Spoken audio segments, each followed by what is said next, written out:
And we are live again. WrestlePurists Worldwide, episode 124, hosted by myself, Joe Hulbert. Anna hiding from the camera tonight. And Raw in London's just finished, and so has the WWE European Tour. The AEW Women's Owen Cup is really starting to take shape over the weekend with Collision. And I guess whatever else comes up, we're going to get into all these different things. So first things first, please like, subscribe, send any super chats if any topics, any takes, anything like that. We'll get into them. And hope everyone's doing good. Hope everybody enjoyed Raw if they watched it. Hope everyone had a good weekend. All those good things there. Joe, Anna, how are your weekends? I'll start with you, Anna. You all right? I'm good, guys. Today I'm not sick. Okay, I'm not hiding from the camera because I'm dying. I just had to wake up very early. It is midnight, and I just want to sleep after the podcast. I don't want to, go take off the makeup and everything. So it is just me being lazy. So I'm sorry about that. You have to deal with Brian Cole, but I am good. I'm good. How are you doing, Monty? No one ever asked you how you doing. It's the role, It's the role I have, hosting. It's a big responsibility, But I'm good, man. I had a good weekend. I've had a good day, Throwing the ball to you as well now, Joe. You obviously the audience isn't privy to the conversation we were having off the air just now. But I'm doing great, bro. I'm doing great. How you doing, Joe? You good? I'm great. Yeah, I'm great, man. Been in a great mood this last 20 minutes. We've had a great time, and I've been smiling the whole time, just like I am now. And I'm excited to discuss wrestling with a big smile on my face. Fired up. Yeah, man. Yeah. We can tell. Yeah. You just came in. You came in beaming, bro. Yeah. Just good posture. Good posture in my chair. Leaning forward, You weren't staring at the ground. No. You weren't doing none of that, I wouldn't do stuff like that. It's unprofessional. I don't know, man. I don't know. You'll be good. Like I said, Joe. It all works out in the end, WrestleMania's coming. It's Dynasty's always a good time in AEW apparently. Seems to be a time for their little hot streak, And we'll see how it goes, Joe. I'm excited. I tell you. This is so stupid because the people can't figure out what we're referencing, but they know it's bad, But the reality is, it was just me, just sitting here in a sulk while Monty and Anna console. Well, Anna consoled me. Monty took great joy in my dismay, actually, and but it's fine. It's what friends are for, bro. Yeah, we're here to do a damn show. I'm gonna be fired up when we start talking about wrestling, dude. Watch me go. Alright, I'm in a tope tonight. WWE Raw, London. Like I said, the last show of the WWE European Tour. Been a lot of singing. On these shows, a lot of crowd engagement, at least the crowds have been hot though, even if it can be a little bit grating, I think I've seen that criticism quite a lot of these European crowds, kind of hijacking segments and all that stuff. But I guess the vibes are good, But anyway, Cena and Cody, face to face, seemingly the last one before WrestleMania, because as many people have pointed out already, this is the final Raw that Cena is booked for before Mania. He may show up, a little surprise run-in or something like that. He may just get announced sometime between now and Mania, we don't know. But as of right now, that was his last Mania build appearance, I guess. But yeah, man, this has definitely been received better than the last 2 weeks. A lot of bars, Joe. A lot of bars. I'm not going to go through them all. I'm sure we'll get through most of them as we talk about it. But yeah, man, Cena definitely felt a lot more locked in for this one. Kind of wish this segment was basically the second half of the first segment that they did, and not the alleged last one before Mania. But like I said, we pray, we hope that this isn't the last one and he shows up again. But yeah, but Joe, what was your kind of big takeaways from Cena, Cody? Like I said, bro, a lot of bars, bro. A lot of bars. Yeah, I liked it. It's, whenever you have this long of a back and forth, there's going to be lines that you kind of roll your eyes at, right? And they got a little cute at times, but that doesn't bother me that much, to be honest, when in a segment of that length. I thought it was very well done. I think they, your thing about it could have been the second half of the first segment, I agree with. I also think it would have been a good fit as the second segment, right? Like, I think it would have been perfect last week. Either way, I think it was really important that Cody stopped Cena off immediately. Cut Cena off immediately, stopped him from repeating the same trend. And I thought more than the content, which again I admit wasn't always for me and got a little cute at times, I thought the delivery was much more tonally where you want it to be, in the sense of it felt like there was some spite and anger there, right? Rather than it kind of being... I mean, Cena is generally theatrical and so is Cody. So, like, it's going to have those moments of kind of like, you can't help but laugh at the way they say things. But that's also kind of part of the recipe of wrestling stars. So no problem for me. I was really good. I think the closing physicality is a clue that Cena will be back before Mania, because I don't think that'd be the last note you'd leave John Cena's character on, to be honest. He was laid out, bro. Yeah, dealt with very, very Hollywood easily. selling. Right. Yeah, so something like that, yeah. I thought it had a couple of shaky moments, but generally very, very good segment. I thought definitely an improvement on the last 2 weeks, and we'll see what happens next. So again, I don't buy this is the last note of the build by any means. Yeah, it feels that way. It feels like if this is the last one, this would be I wouldn't be too happy with it, This was a great segment, no. Anna, how much of this did you catch? Did you catch any of it? Did you see any clips of it? Yes.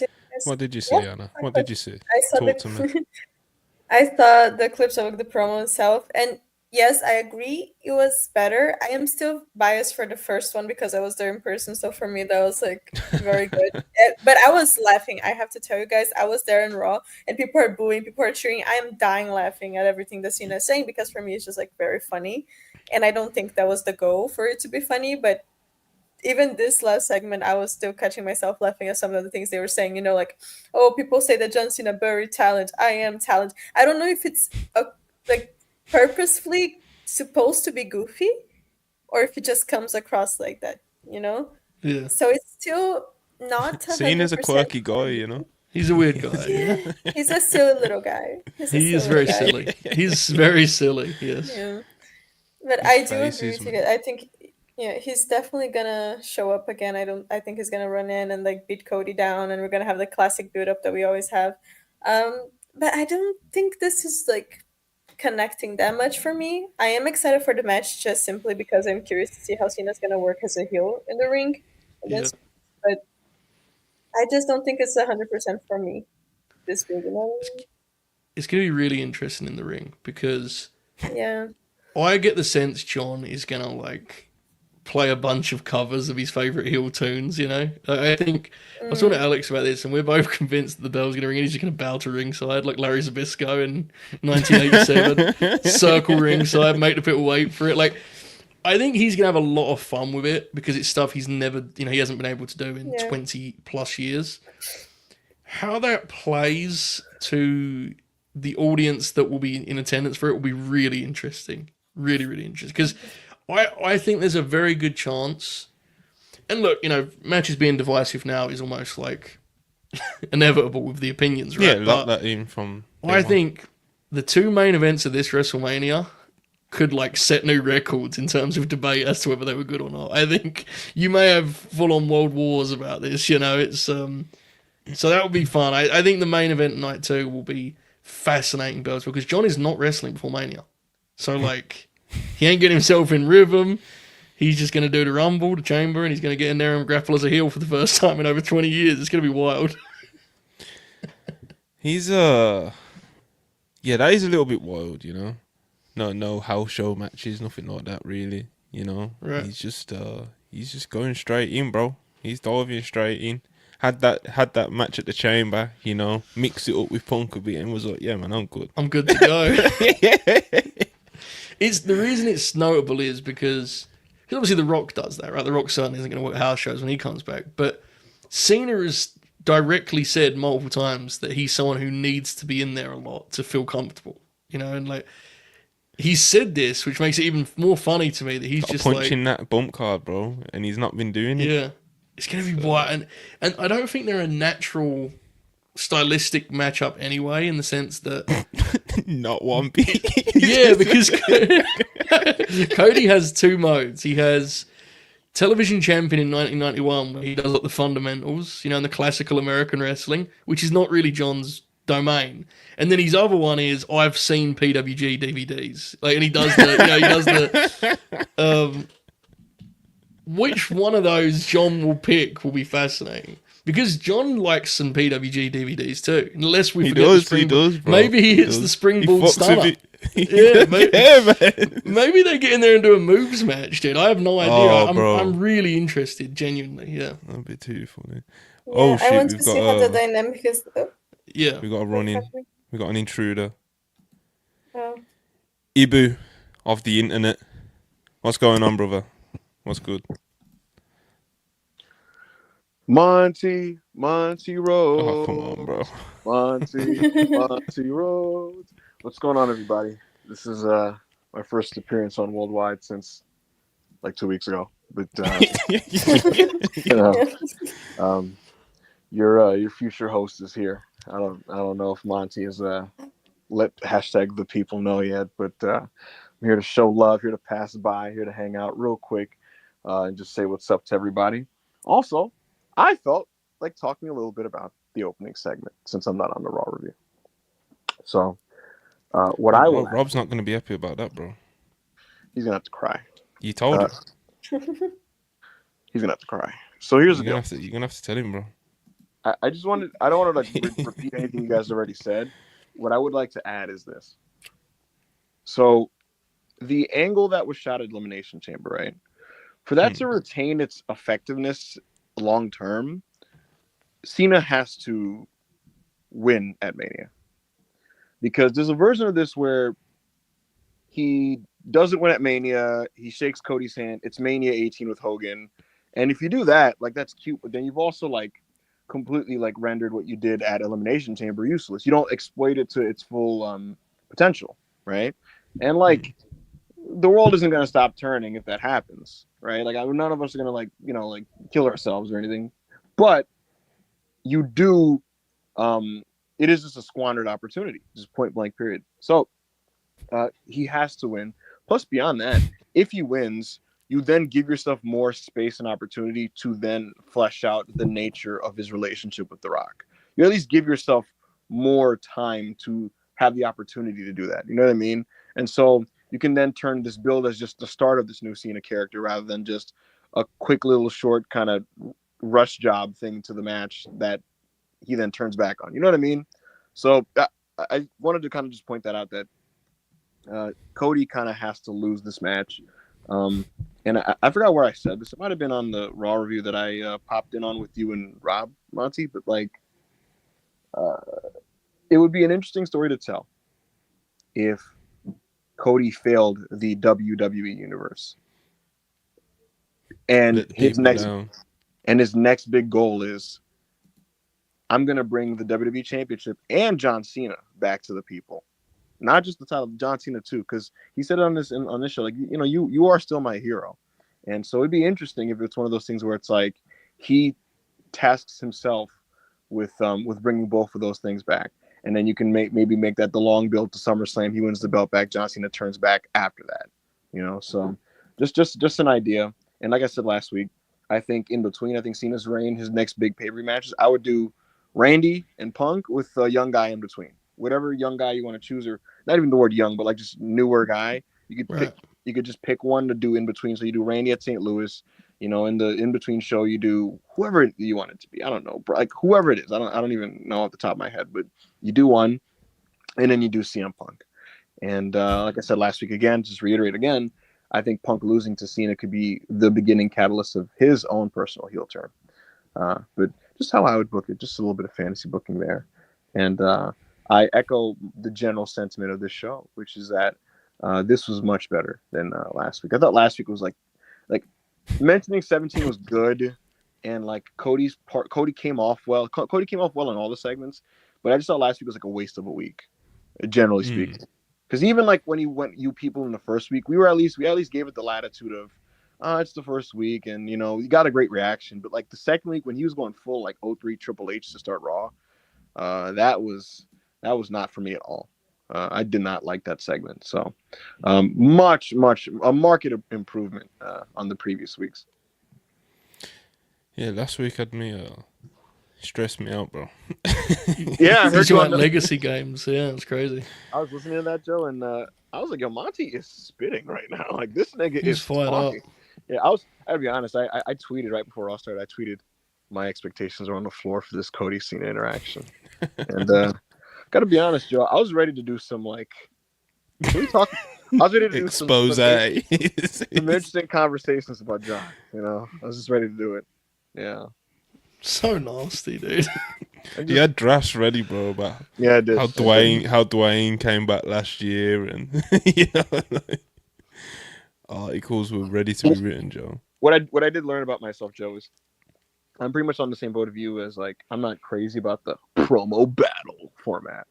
But when a guy I like is saying things that I agree with to a guy I don't like that much, in the moment I'm like, yeah, get him, yeah, let's go. You know? Just being a total hypocrite. You know? Cody's you was liking what Cody was saying a lot from what I saw, bro. Most people, everyone was talking about Cena, and I just seen like Ibu just like, oh my god, Cody Rhodes. I was in self-made being a fucking. I was being Dave Meltzer, and what I mean by that is like, Dave, if you notice, Dave, when he reviews promo segments on Observer Radio, he takes it very literally and reviews them based on like how true the things being said are. That's how he fact checks them. Yeah, like Alvarez like, and then Roman said, and he trained with Dusty, and Dave like, no, he didn't. He was in FCW in 2011. He does that. and when John is talking, right, I'm in the self-made Discord writing in all caps like, you chased away 2 million viewers in 2006. Lita popped a quarter by showing her boobs, but then after that, this happened and that happened. These are true facts, by the way. I was tweeting, I'm like, the average house of a Raw in 06 was 6.5K. I was just tweeting in all caps on all that. I'm like, Cody drew more on top than you throughout this entire like top guy run. Yeah.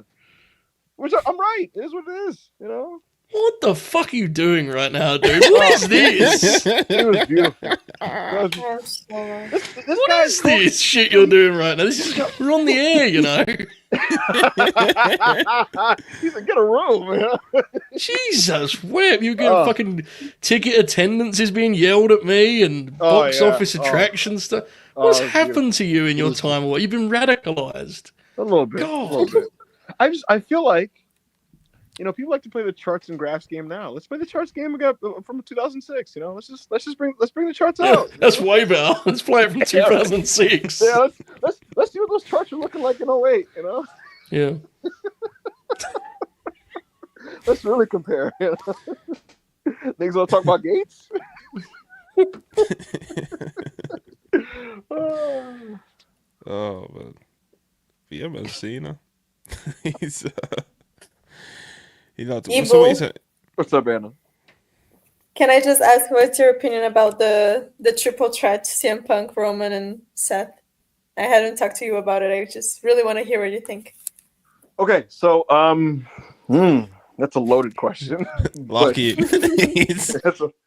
Generally speaking, my opinion coming out of last week's segment was like, this is like two different personal conflicts being melded into like one angle, and it's kind of awkward because like Seth and Roman have the we're Shield brothers story where Seth thinks Roman is like the core ish, he's the root cause of all that's ill in WWE. Like that's been his thing for months, and so there's a story to tell there. You can do that if you wanted to, right? Now with Punk and Roman, you could tell a story that has less like personal animosity, but it could be more kind of like dynamic in terms of TV twists and turns, and that's like a Paul Heyman centric story between the two of those guys. But there's a lot of stuff that you could say between the two of those guys if you really want to, because just with history. But the bottom line is, it felt like they never sat down. At least last week, they didn't sit down and go, "How do we unify these ideas?" Instead they just said, "Let's just like do like a bit, like a surface level cursory like grazing of each of those, and then just do a fight." So I hated last week's segment. I thought it sucked. Now, in general, also, I think a non-title triple threat match is like stupid to me, unless you like make them fight over something, which maybe there is something on the line. But They will have followed. Imagine the tribal chief CM Punk.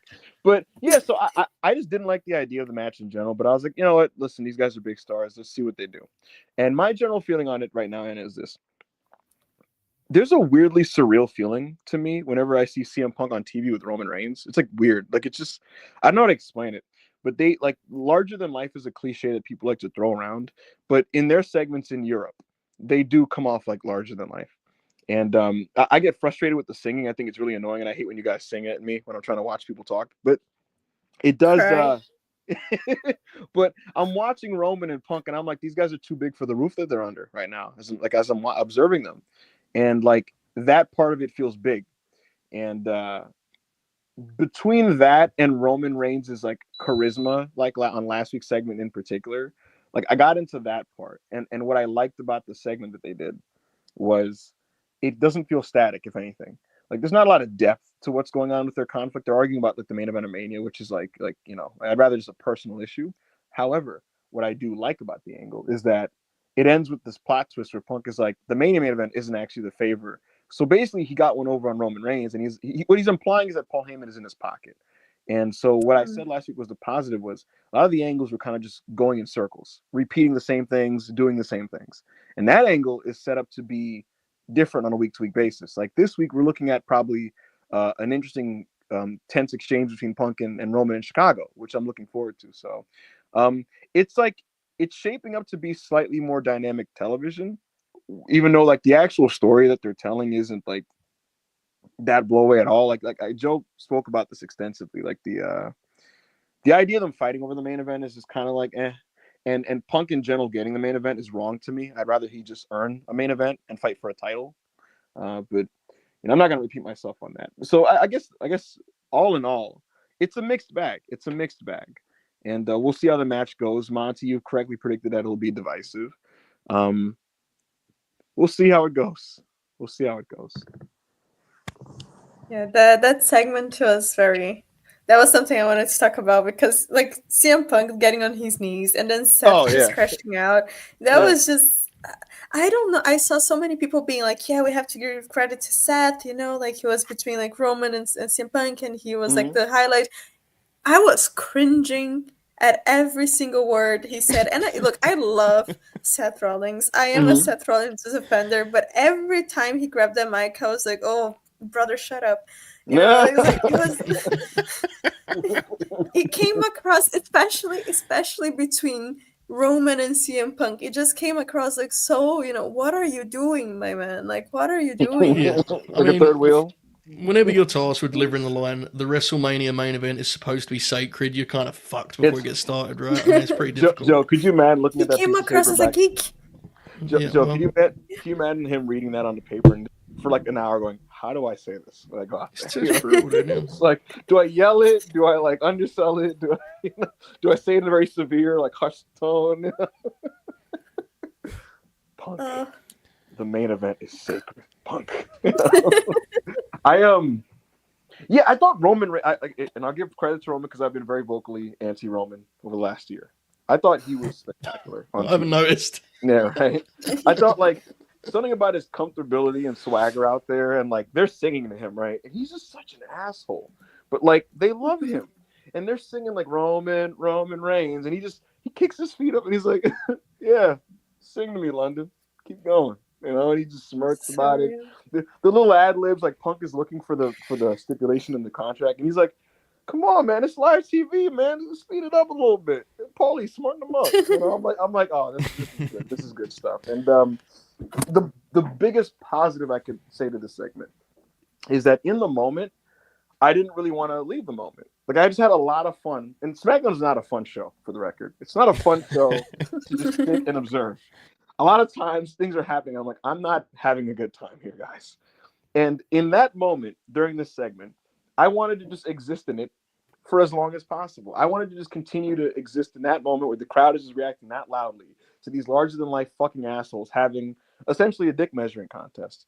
I think what works the most about it, and I talked to Chris Bordine about this, is like that kind of weird like standoff vibe of like Punk and Roman where they have guns in their pockets and they both think they're absolute hotshots.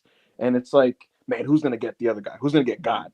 you know, and Punk think he got Punk. Sorry, Roman thinks he got Punk, and then Punk actually has like another gun in his holster and shot Roman Reigns in the gut with it, like at the end of the show. That's what it felt like to me, and so that aspect of it is fun.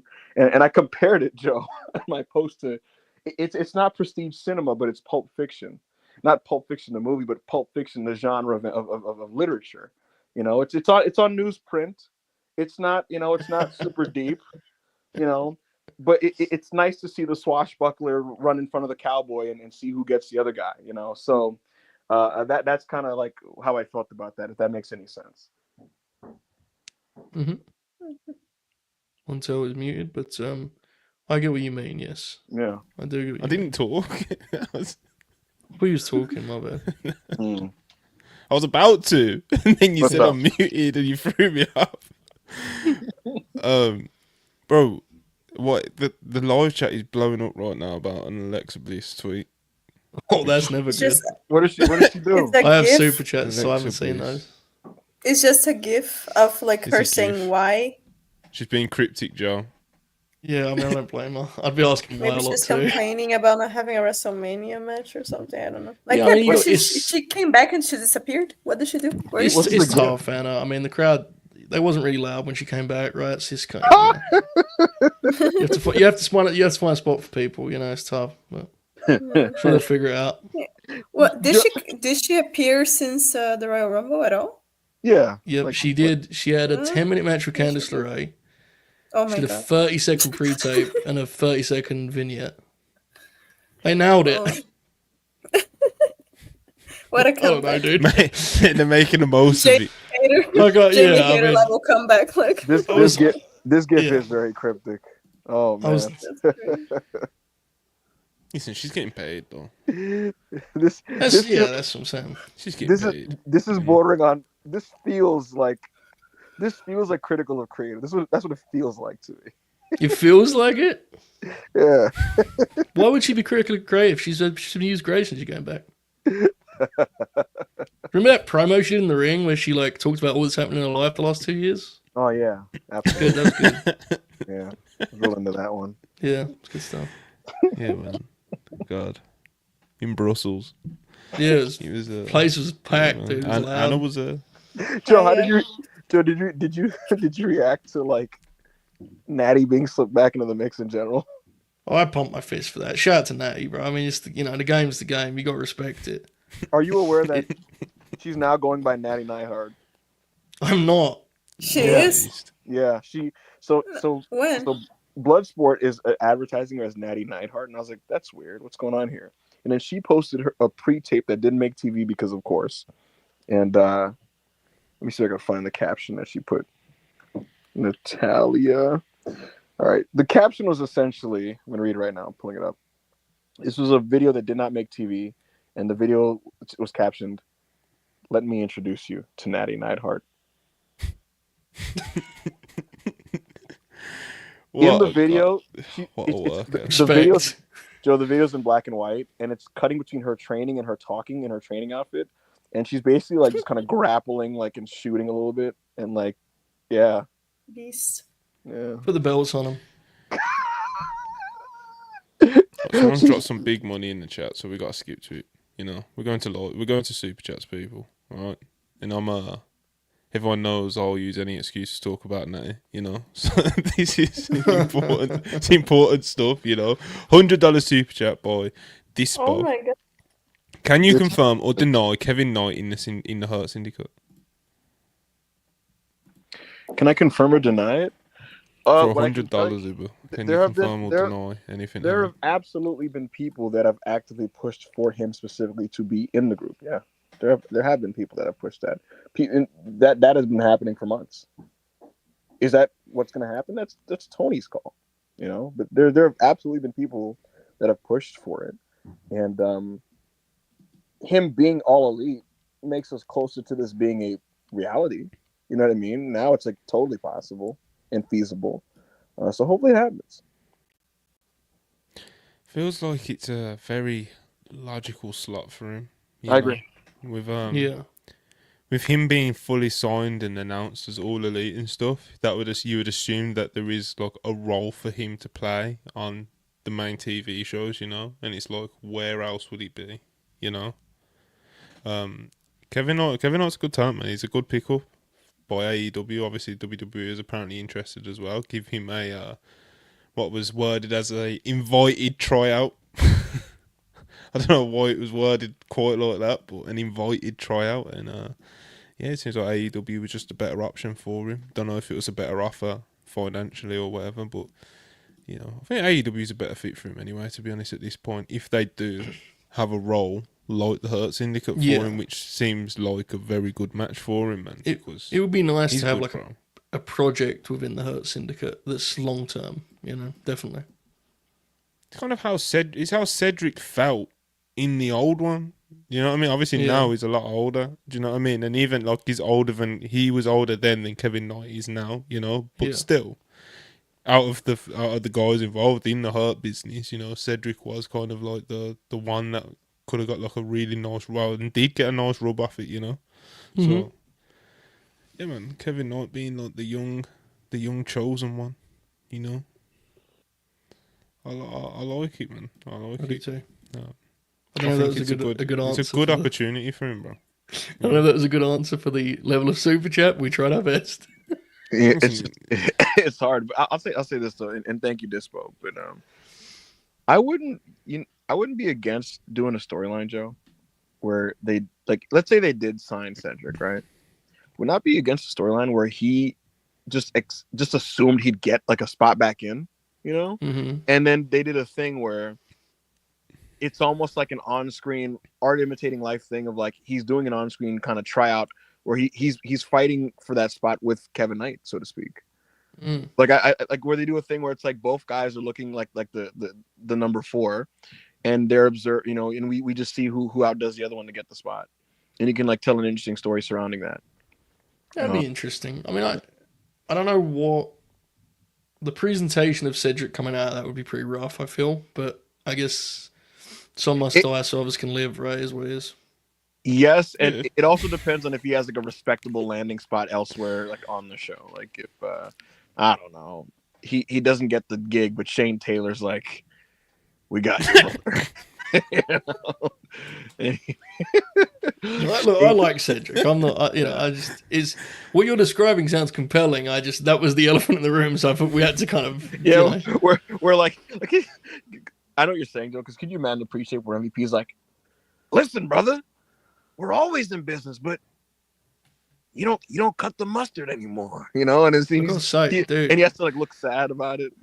Your MVP needs a lot of work, bro. That was for you, for your standards. That was pretty bad. You got better in the chamber than that, bro. I wasn't able to preview it, say it to that was just completely like just, you know, on the fly. Yeah. Are you one of those performance center kids? Bro, you know? He's one of those performance center kids that's put his stuff together beforehand, you know? Rehearsing. Logan Paul with podcasting. I gotta at least like hear it to myself first, you know? Yeah. Where the Hurt Syndicate? And I gotta work on it. Yeah. Alright, speaking of rehearse, since I've seen it, Ibi was mad animated, fired up, passionate about Gunther and Big Jim and what went down there tonight. Well, I about it, Ibi. I like pro wrestling angles, Monty. Okay, what do you like about him, Ibi? It's pro wrestling. Listen. Everything that we said needed to happen happened, thankfully, to the degree that it needed to. If you remember, Joe, like at first we were like, oh, I guess they didn't go all the way with it, and they come back from commercial and it was like, no, psych, they went all the way with it, which is ideal. The bottom line is the best usage of Jimmy Uso in the Road to Mania is to kill him in service of the story. So now you got to kill a character off, and temporarily Jimmy has been smoked to help Jay, to enrage Jay Uso, to fucking give him the motivation he needs to fight Gunther. And this is one of the early builds that was clicking for Mania when nothing else really was coming together, and it began to kind of lose its way a little bit during that A-Town Down Under interlude. And I thought this was a really, really strong way to kind of get back on track. This is a very, very good angle. We got the blood, which is nice. It's funny because I said out loud, Monty, when he got hit with the belt, I said if this is 06, Jimmy would be coming back with like blood on his face, and he actually popped back up with blood in his face, and I was like, oh, let's fucking go. Really well done, really strong heat angle. Gunther looked like a fucking killer out there, and I should also note the match itself that preceded the angle was very good. It's a very good match. Big Jim don't mess around now, maybe. You know, Yeah, he gets in there, he throws his Big chops, Jim. he feels the crowd. he has He's in bad the prime matches. of his life. Prime of his life, brother. He has bad matches with Drew McIntyre, but yeah, you know. Well, Randy Orton had a bad match with Drew McIntyre on Friday, so let's not get carried away here. In all seriousness, like, I've said this for a couple. I genuinely, and obviously, I don't blame Drew for having a bad match with Jimmy Uso. Drew is really beat up, man. See how he moves on TV matches? He looks like Rick Rude in '93. He comes around a little bit. I know that's a very obscure reference, but have you ever seen Rick Rude in '93? He would have ways to get through matches, and so much so. Yeah, because so much so. On Friday, Drew actually did a whole Rick Rude 93 spot, which is like leading example of I am fucked and I do not want to be bumping here this evening. It was very apparent to me. I hope he's okay. I honestly watch him and get the sense he is really beat up. That match 2 years ago, Joe, on TV in like 12 minutes would be like really, really, really nice. So we'll see what happens with Drew and how that goes. But he's wrestling Big Time Priest, so he's doing. yeah, That's worth the bumps. you know what's funny? I saw people going like Kevin Owens. Well, here's the thing. It depends. If you're somebody, if you want to do the fuck the office, we're gonna overachieve, then maybe it is. Because here's the thing. Yeah. Let's say it's a self-fulfilling prophecy. If you go out there and go, it's night 2, match number 2, no one cares about this is going to be mid, and then you have a mid match, then it's like everyone's kind of like, well, yeah, you know, and then it's like nothing was achieved. But they could, you know, in their minds go, no, fuck them. Let's just like have a randomly like just spectacular match here, and then try to go for it. But The problem with that is like, and I think he'll do exactly what you described because he's a pro. Drew would be very much entitled to be like, how many more times do I have to do this? You know, I'm going to show him. I'm going to go out there and I'm going to do my dive.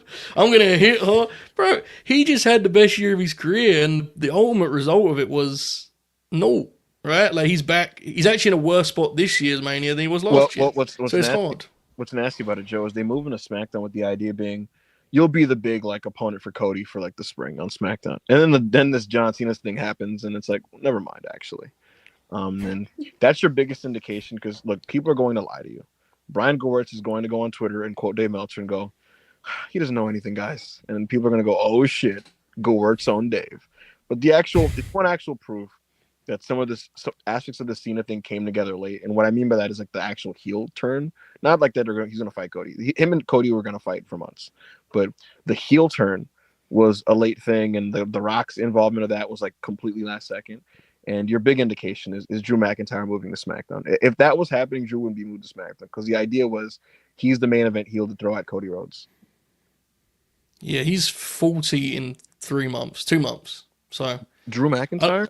yeah, I don't know how many more times he's going to put the boots on extra tight. That was kind of my response. Then Ibi was talking about it. It's like, it sounds like what Ibi was laying out is more of a young man's game, you know. Then again, all this, it's crazy, man. Like, time flies, dude. Because like so much of this roster, like 40 is like just sneaking up on so many of them. You know what I mean?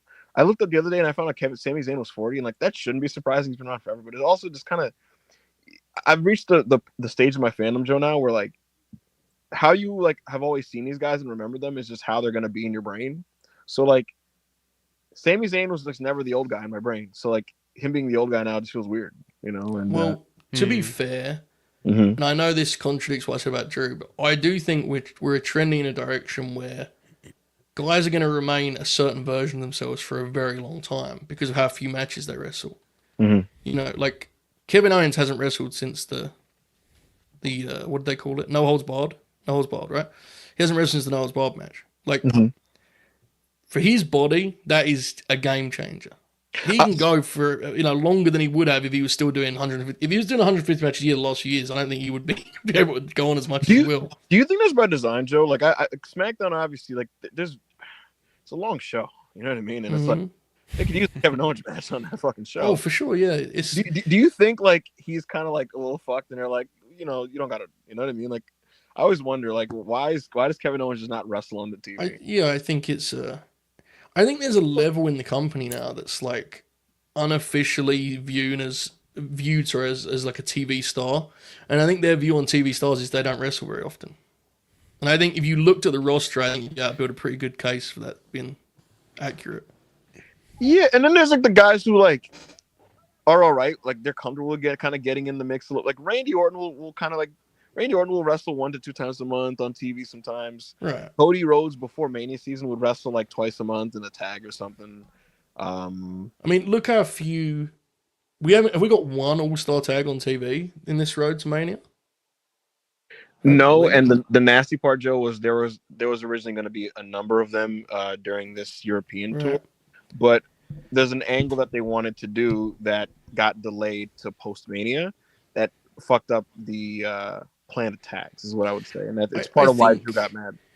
There's a very different look, like view of the talent now, and I think it's very kind of asset based. Yeah, and I think 100%. They invest a lot of money in these talents, and they view it as like, why would we possibly risk a guy getting hurt on Raw if they're wrestling on WrestleMania? And that, to be honest, like that is logical. It's just that is like entirely at odds with traditional wrestling logic, right? So it's weird to adjust to. And I think the talent struggles a bit sometimes too, but it's a different mindset now for sure. The hard part about it also, Joe, is, and this is not me counting people's money or like, pocket watching, but there's wrestlers that like are up for renewals and they get big extensions, and I go, oh, totally deserved. They're a big star in the thing, but it's like I do kind of think about like, is it worth it on the company end if like you don't get they don't get to wrestle free? Like, I don't know. This is weird to me. Like if I was a booker, right, and it's like you get to keep Kevin Owens, but he wrestles 10 less TV matches a year. Like obviously you work around it, but it is also like fuck. That sucks. Like that's a bullet in my holster that I don't have anymore, a gun in my holster I don't have anymore. As a thing you can do when you book. So it's just tough.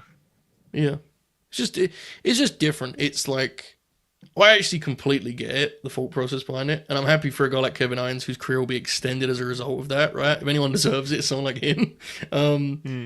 But it is definitely like it's a massive shift that I think does go a little bit understated. And I sometimes people push back and say it's always been that way. It hasn't always been that way at all. I mean, the top guys would wrestle like all-star tags every single week on TV at one point, But it's different now. I get it. Yeah. It's just tough because 2023. What I like the most about like the second half of 2023 like Raw was like it felt like everybody wrestled. Like there wasn't nobody that didn't. Like Cody Rhodes every week. Show opening angle saves Steen Jericho saves him or whatever, and then there's a tag where like your tippy top main event baby faces were in a tag against the tippy top main event heels. Gunther wrestled all the time. Cody wrestled all the time. Sammy and KO wrestled all the time. Like there was no character on that show that was just like I'm the character. Like if anything, there was only one that did that, and that was Rhea Ripley, and I thought it kind of stood out to Rhea's presentation, if anything, because Rhea did all these kind of unique things and cool angles and stuff, and when she wrestled, it was kind of like a moment. But now like everybody's like that when it comes to like people. And then start 2014, right? Seth gets hurt, Punk gets hurt. I think you can kind of draw a line there. I think, and I think that would make sense. They probably saw that and was like, oh no more of this. Yeah, I get it completely. That Seth Jinder situation, man. Right. It was a debacle. Yeah, that was diabolical, brother. That was Seth dragging himself to Mania with a bus knee, like it just. There was that scene after Cody won the title and Seth's got tears in his eyes and he fist bumps Cody, and it's because his knee's fucked, bro. That's what it was. Do you remember when he rushed back and he looked like he was so ill prepared to be back in the ring when he was working with Priest? It was Priest. Remember that they had a pay-per-view match where Seth looked. He'd just got out of bed for that match. So I get you wanted to get back in the game, but yeah, it was. I remember. They were doing like sequences, and it didn't look the way they expected it to. He was kind of chubby too. It was an interesting day. Well, I didn't say that you did. It was just funny because like he does that match. They're like, all right, you're not doing SummerSlam, bro. And then like they immediately write him off TV. Like, all right, you need to go back home, man. We haven't seen like that's like a thing that you maybe see back in the day. Like that doesn't happen much anymore. Where like a guy gets cleared, air quotes, and then they just go back. They're like, actually, never mind. Yeah, For sure. It feels Derek Rosie and it feels Brandon Royish. Yeah. There's been a couple examples of guys working with an injury. I remember there was one in NXT. Was it Ciampa in NXT back in the day when he had to drop the belt? And it was like they said he already needed surgery. And they're just like, well, give him hell, brother. Or whatever. I can't remember what it was. It may not be Ciampa. I can't remember it. But it does happen sometimes if they trust a guy to be like smart about it. Obviously, the Cody example, right? Hell in a Cell. But Joe, yeah, you're right. It's not common anymore. Joe, you know the famous Kurt Angle Mania 19 story, right? Yeah, that whole match is like how they both lived. I don't really know. Are you Anna and Monty? Are you aware of like what happened at 19 with like Kurt going into the match? No. Concussions, drugs, So rock and roll. Anna, Kurt Angle broke his neck at No Way Out 2003 in a tag match. No Way Out was like a month before Mania, right? A tag match. The tag match was Kurt Angle and Redacted versus Brock Lesnar and Brock Lesnar. Oh my God, he was already there. Okay. And Brock and was it Brock and the World's Greatest Tag Team, Joe? Or am I yeah, okay, it was. All right, so it was Brock and Team Angle. No, sorry, I fucked that up. Oh, I totally fucked it up. It's Brock and Benoit versus Kurt Angle. Oh my God, Charlie, there we go. That's just like a cursed match to begin with. Right? Yeah, sick match though. But anyway, so Kurt Angle, his neck breaks in the match, right? And so Vince McMahon, another redacted, my God, the story. But he basically tells Kurt Angle like, we're gonna have to change the match at Mania. It's gonna have to be like Benoit versus Brock Lesnar. And he said, no, please. I'd like to do the match. I promise I won't get hurt any further. And so Vince McMahon signs off on this and says, okay, you and Brock are going to have to go 8 minutes at Mania. 8 minutes. And Kurt Angle said, I'm going to do 8 minutes. And I'm going to work as safe as possible. And they traded about like 20 German suplexes in this match. And of course, it's Kurt Angle. Yes, just complete psychopathic performance. A couple head bumps. Like a lot of big slams and suplexes. He took a couple F5s in the match. And then Lesnar concusses himself at the end in the finish too. So, the only thing with the story is like it was the main event. Uh-huh. I think some Jedi mind tricks were worked on Kurt there, to be honest here. I think they were fully aware he was going to do that, and they were just like covering themselves because it was the main event of a show that had other main event options. You think Joe's one of the things that like, hey Kurt. It's like they know like there's a camera. They knew that. I'm just being real. Bro. If Vince wanted Kurt to do a moonsault off the top of the stadium, he'd have been like, "Get me a ladder. I'm headed up." You know, like I mean, I don't think it took much to work Kurt in regards to Vince, as we've seen in recent times. The best part about all this, and no wonder Kurt broke his neck a bunch, was Anna. He does this match, and then he goes to get a neck procedure, right? He comes back in 3 months and he goes, I did this experimental German neck procedure. I'm healed. I'm back. Like it was like an alleged like great decision. Yeah. So he comes back in 3 months from like a broken neck, and he's like, I feel great. Like experimental, shout out Germany. He breaks his neck again in like a year. And didn't he already have like the broken neck when he won the Olympic medal or whatever? Yes. And then he had like tons of concussions. Yeah, I don't know. He's very impressive. You would assume that after the first time you break your neck, you're like, let me be careful with my neck. Nah, that Kurt Angle WWE 24 is like really funny. It's really funny because Joe, I'll never forget.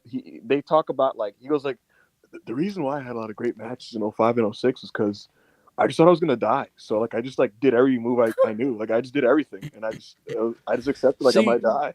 This is actually a really sorry one. I just want to quickly say, this is actually a really good follow up to the conversation we had about the boys' schedule these days, because like for as much as you can, it used to be better, and I do think they could wrestle more.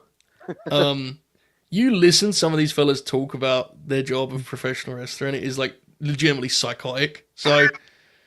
Yo, I was gonna say, Kurt tells these stories on podcasts, bro, and he gets dark. Like, he gets dark. Oh my God, Monty! In that documentary, when he broke his neck again after the German procedure, when he said that he sat in the German office, procedure. he said he sat in the doctor's office, and they were like, "Yeah, Kurt, so your neck is broken again." And he said that like when he was so devastated at this because it was broken again, and he said he just grabbed a bunch of pills and just swallowed all of them. It's like, hopefully I don't wake up. It's like, bro, like it's just wrestling, It's man. dark. It's terrible, and I think That's God, we're way off the rails here, but whatever. It's the culture of the ruthless aggression era. Mm-hmm. I actually think maybe the like all-time wrestling league leader in terms of just how toxic it was, because that locker room. it was really bad in like it's always bad. It's wrestling, but it was really bad in the Monday Night Wars and stuff also. But after the end of the Monday Night Wars, the WWE guys thought they had actually won a war. Like, guys like Bob Holly thought he'd actually fought in a war, legitimately. So, like, guys, young guys would get called up at 21 and they'd be, like, initiated like this was actual, they were going into combat together. Yes. And because there was nowhere else to work, the boys had no options. So, like, all of these guys are just deeply paranoid, even more so than usual, and they can't even call up, Hurd in WCW, or Bischoff in WCW, or even Paul Lee. Mm-hmm. It's just like, I'm talking about early days of when NWA TNA is, like, not where you want to be working. Right. You're just stuck trying to impress a lunatic and his bootlicking friends, and meanwhile, Bob Holly and Bubba Dudley want to kill you every week because you didn't flat back correctly in a dark match. Oh, Joe, remember the heat between Batista and Bubba Ray? Yeah. And Bubba Ray's just basically trying to like take liberties with him, and Batista's like, I'm just gonna punch you in the fucking mouth, bro. Like, you know what I mean? The boys, there's that story about when JBL and Taker did like the main events of a house show tour. It was a European tour, I think.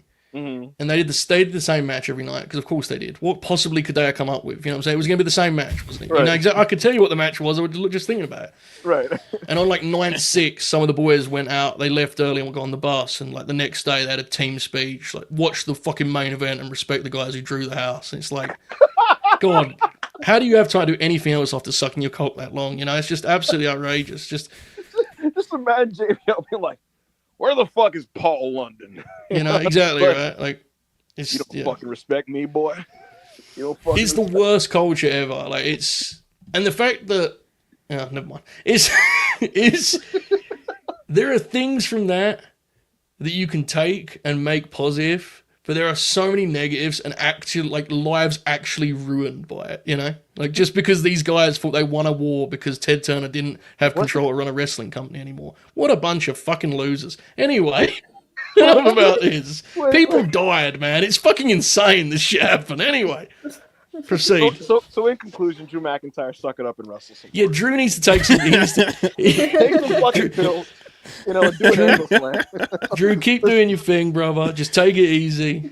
Watch those Rick Rude tapes. He didn't take any bumps either by that point. Do your thing, boss. Look, I'll put it to you, Drew. If you're listening, are you better mentally for not having to force yourself? Yes, but I want you to open Kurt Angle's cage match in 2005. And do you see all the 8s and 9s like on that list? Just think about it, Drew.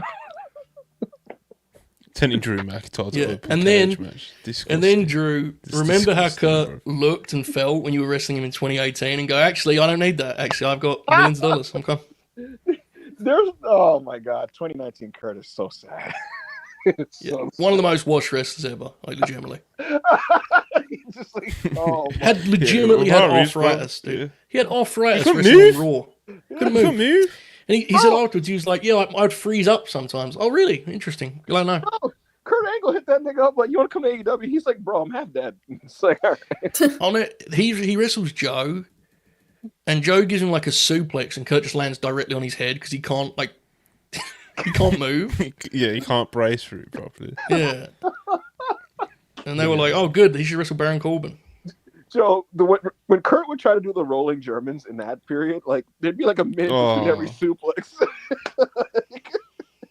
Why was he still doing rolling Germans? I don't know. 'Cause that's my one legitimate criticism of Kurt is beyond anything else. He refused to be an old man wrestler. he would simply just be Kurt Angle as an old man, and it was sad, dude. Like, he's like, I'm gonna do 6 rolling Germans. It's like, bro, it takes you 7 minutes to do this. you just sell and be an old fuck, you know? But no, things Kurt Angle never sold. The singlet, bro. He looks so sad in the singlet. You know? Eddie Guerrero would work with him in 04 and shit. And Kurt would be like, Eddie, you're selling too much. And he's just like, bro, man, fuck. You're selling way too much. I just remember the Kurt Angle Shield bit. That was. Yeah. Oh. And he dies in that match too. He gets like his head hit on the top rope or something. He whiplashes his head somehow. Bad era for Kurt Angle. Sad era for the WWE, bro. Jesus. I was watching that shit in agony every week, man. It was terrible.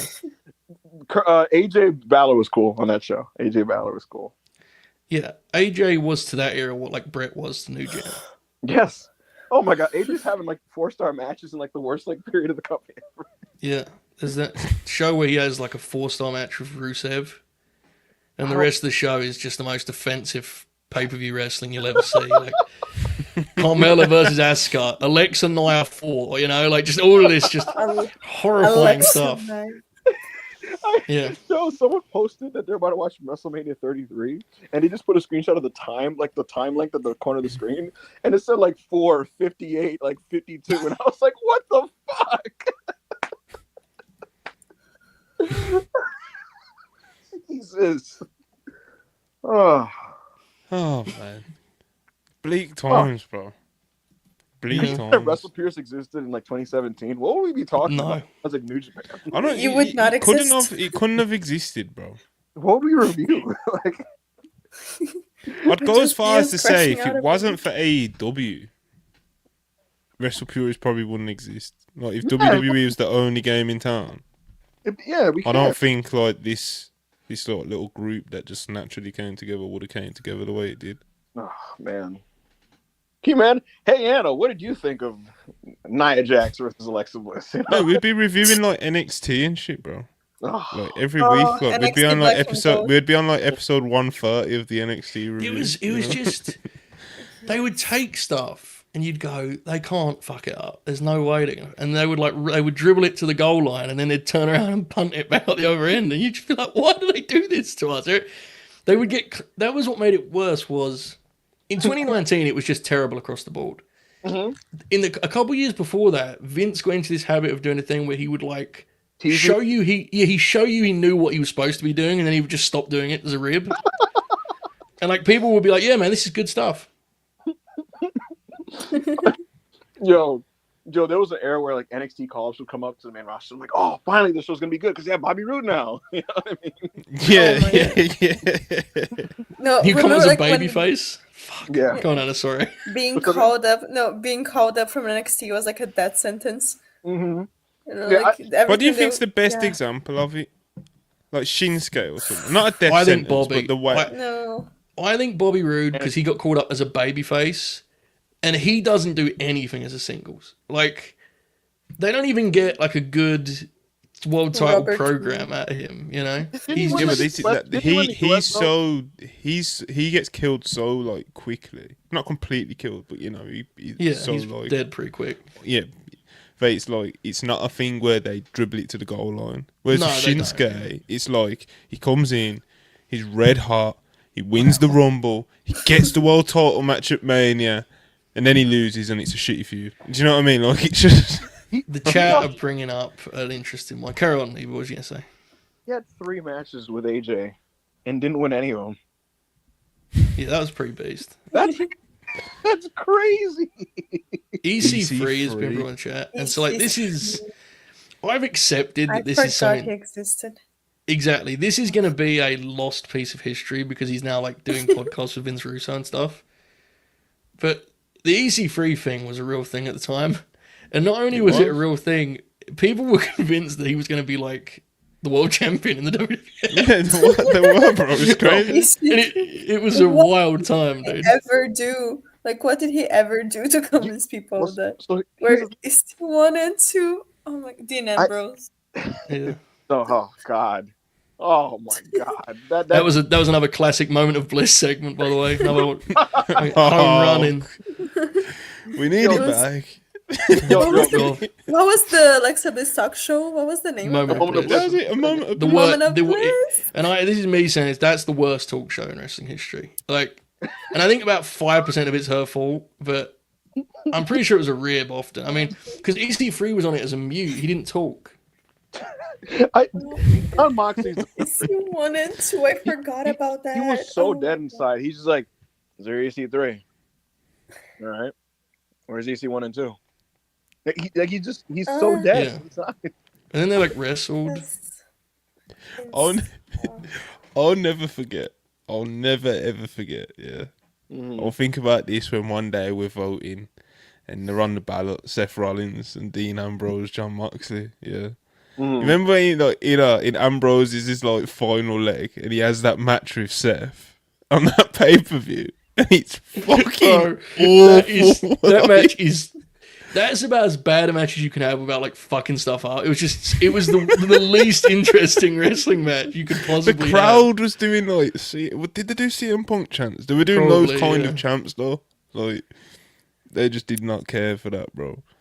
And like, wasn't that the one with the? Didn't they have like wasn't it like an Iron Man match or some shit? And they had the timer in the bottom. That was No, that it was was just Stickler and Seth. yeah, it was Dolphins. Yeah, that was that one. That one even here's that a bad, bad one. actually, if I remember correctly. But still, The Iron Man actually was I actually felt kind of bad for those guys, to be honest. A terrible one is the Joe Roman match from Backlash. Oh my god. Backlash 2018, which is like a legitimate like quarter star match. Respect. Samoa Joe, Roman Reigns. Can't figure it out, guys. They're gonna have a shitty match tonight. You know, just amazing. That show, just like you knew it was bleak.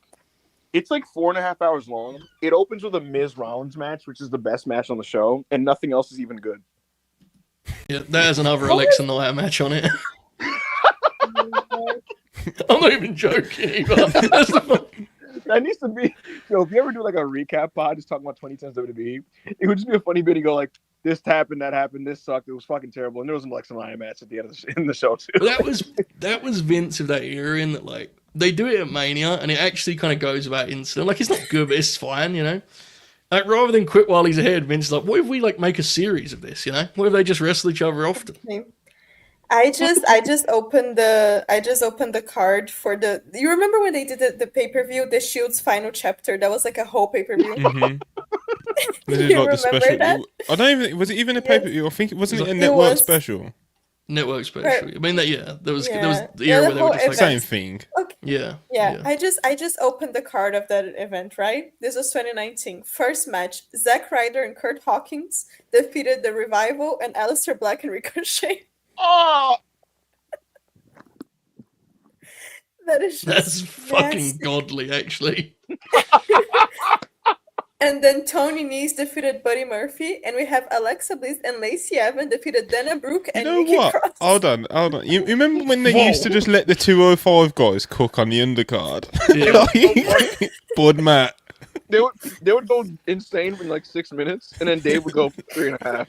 Dude, they got one main card match in that era because they was always on pre-show, and it was like Ollie and Buddy on Survivor Series, and they went insane in that. They did like everything they could, and the crowd loved it because they liked seeing good wrestling occasionally. Right. And they never got on pay-per-view again after that. So The stadium show in Australia. You know what's a match I loved at the time that I True. probably wouldn't enjoy at all now, Joe, if I watched it? Can't forget that. That's a big moment, John. So yeah, Survivor but I don't really Series- count Buddy, that. Buddy winning the big one in front of 60,000.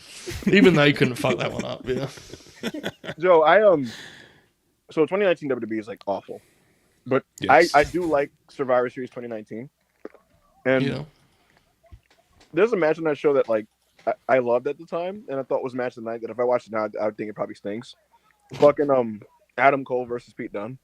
Remember That was good. That match is good. Yeah. that? It's really That's good. like the but- best match of the night. And also because like the night before they had the NXT pay-per-view, and Adam Cole, he got like fucking destroyed. I think he Yeah. still won, but he got fucking destroyed and then had to go the next day. Oh, it was War Games. They had War Games the night Yeah. before.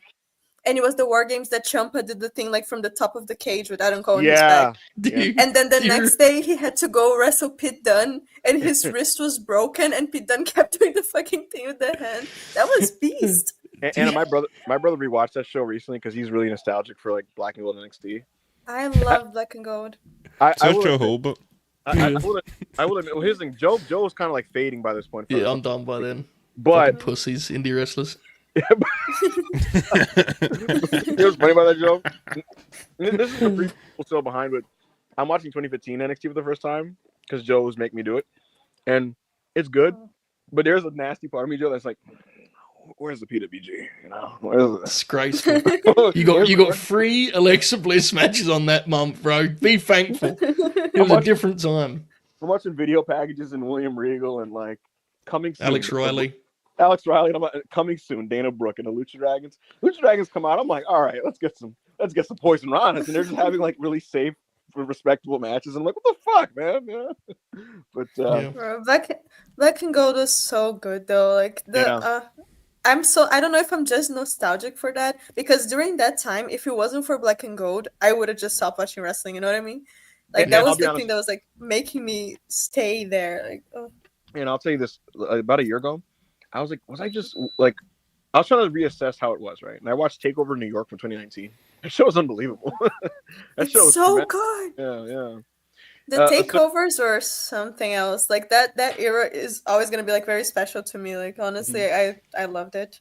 you remember when Vince saw like Volta or Gunther now, I guess we should say, and he was like the most dominant wrestler in WWE, and he just got eliminated from the Survivor Series match in like 2 minutes. That was just to be assholes about it, and the crowd was really mad. It's good stuff, man. I like the Survivor Series. Him in literally like 2 minutes. Yeah, it's really healthy to like book a promotion to actively taunt the audience and see how you can get away with. Yeah, good stuff. The best part about it, Joe, there were active fans that were like, "You're a piece of shit and a mark if you complain about this." Yes, many fans. Many people were like, "You need." And now, in retrospect, they go, "God, it was so bad back then, huh?" And it's like, whoa. You wasn't on my team back then. What are you talking about? It was bad back then. Yo, the one that I'll do. I got on wrestling Twitter in 2021. I'll never forget when Karrion Kross got squashed by Jeff Hardy. People were like, dude, let it fucking play out. They're telling a story. There was no Scarlett. Let Scarlett come out, and then he's gonna win eventually. And then he loses like again to Jeff Hardy. Well, to be fair, right man won there. I mean, well, sure, but I'm just saying, like, goddamn. Do you know? Breaking news, by the way, Karrion Kross on tonight's main event wrestled his first WWE match of 2025. Joe, did you hear about the Sean Ross Sapp report? I did. I'd imagine. I mean, I can't even think of the headache across the wrestling world just trying to figure out how you can fit him in. Like the budget. Like imagine Ghetto up at night trying to figure out how can we figure this out so we can get Cross in here. I'd imagine it to be a 7 to 8 promotion bidding war, probably, right? Legit question, Joe. Yeah. In that last conversation in July, who cries first, Karrion or Hunter? Oh, Bruce. Hunter won't face if it is over. Hunter won't face him. He'll send Bruce to do it for him. No, I think he does that. You know that Hunter handshake he does where he just looks at the guy and nods and is staring at him. Dude, if Cross leaves, he is a lock to be one of those guys who's like, it wasn't Hunter, it was one of those fuckers around him. One of those. Oh, yeah. Yeah. Joe, he did that the first time. He was on Disco's show like, I had a great relationship. He was on Disco's show, you say? Yes. And he was like, great. He's like, I have a great relationship with the guys. I just, Oh, yeah. Absolutely. There's certain guys in the office that just didn't like what I did. It's crazy, dude. Haters. Fucking haters. Baron Corbin's just like, no, the office liked me. There's one guy there. It's one guy. Who has one? Who do you think the Corbin guy is? So I don't think it's the Top Dollar guy, because Top Dollar has a guy too. The Top Dollar guy. Yeah, he recently he was just kind of like, it was one guy, just talking about me. I think Corbin might have been talking about Hunter, to be honest. Oh shit! The way he phrased it. You sure? Obviously, this is just the way he phrased it made me think. He was talking like it was just an office guy. You know what's funny, Joe? He told Ariel Juan, he's like they were done with me, so they tried to sabotage me by sending me to NXT, thinking it was gonna flop. Then I got fucking over, and I did the Wolf Dog thing, and it rocked. So they couldn't say that. So they had to pull me back, and they're like, all right, let's just call him back up and give him nothing. And he's like, there's just one guy. This one guy who just Rob Fee strikes again, folks. Just I think Corbin's guy is Paul Heyman. Yeah, maybe. I think Top Dollar's guy is Bruce Pritchard. The Good Brothers have guys too. They have like multiple guys. Yeah. That fucking Michael Hayes. There's a few, yeah. That was all. That was all completely guessing because I know he doesn't know who that is. That's why I asked on the show. Just guessing. Mm-hmm. Yeah. Yeah, we don't know anything. When is sorry, one more thing. When is an AEW like released wrestler gonna have a guy? You know, we got to get him in on this. Oh, soon, certainly. Like who's gonna be the first guy in a shooter and be like, fucking QT always kept fucking my shit up, man. You know? Give it a couple more months, I reckon. Ricky Starks is the guy. It's at Copeland. Yeah. Joe, did you see what Ricky said on commentary last week? Believe it or not, I did not see that. No, I must have missed that news bulletin as it came by. What did he say? He's on commentary, and Ethan Page shoots him a dirty look, and he's like, that's another Canadian that can't stand me. Come on, man. Now, I will say, this is important to note, having a guy is very beast. Yes. You know? Yeah. Very beast. Yeah, you got to have one. You got to blame somebody. You know wrestlers should hate The Office. And they should use the phrase The Office, too. Yeah, 100%. Yeah. I'm big on that. When Braun Breaker used The Office in a promo, I pumped my fist. Yeah. When was The this? Office. You didn't see it? He was like, Penta, I get it. You know, The Office really wants to, make you look good. Like, let's go. The correct default setting for a wrestler is he respects the boys in the back, but he does not fuck with the Office. That's the default setting. Joe, you remember like what stretch of years is the peak of everybody saying the boys in the back in their promo? It's like Russo era stuff. Nash was a big boys in the back guy. Nash. Yeah, with his hand in his pocket. Yeah. With a fanny pack. I think the 2010s we were just talking about is the sentiment has actually been like the boys versus the Office. Yeah, so they all do the boys in the back. Yeah. That era, they actually all got on entirely. Mm-hmm. They just hated they knew the booking was bad, and it was like a bit among them. Yes. Now it seems more like, well, different. Anyway. What WWE superstar is most likely to use it now? Then I guess who would? I don't know. It doesn't feel like Punk will probably do it and go, that's what they used to say back in the day, right, folks? And everyone will go, yeah, man.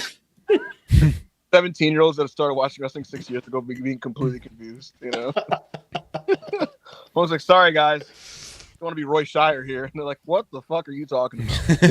Like, what the fuck are you talking about? Oh, God bless. All right. Showtime Spurs $5. So they do remember how to do angles. Honestly, from what I've seen in this build, I hope they go back to early April for Mania in the future. What are we thinking? Because obviously it's normally this is a bit late for Mania, isn't it?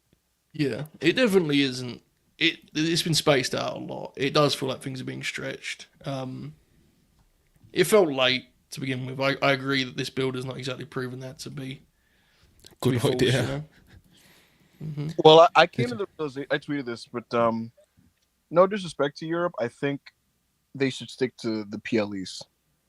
I think when you're trying to like tell stories and like have promos that have like substance in the promo, it doesn't fit like the crowd should just be dead the whole time, right, Ibu? Not make any sound when people come out. It's just You're just dead.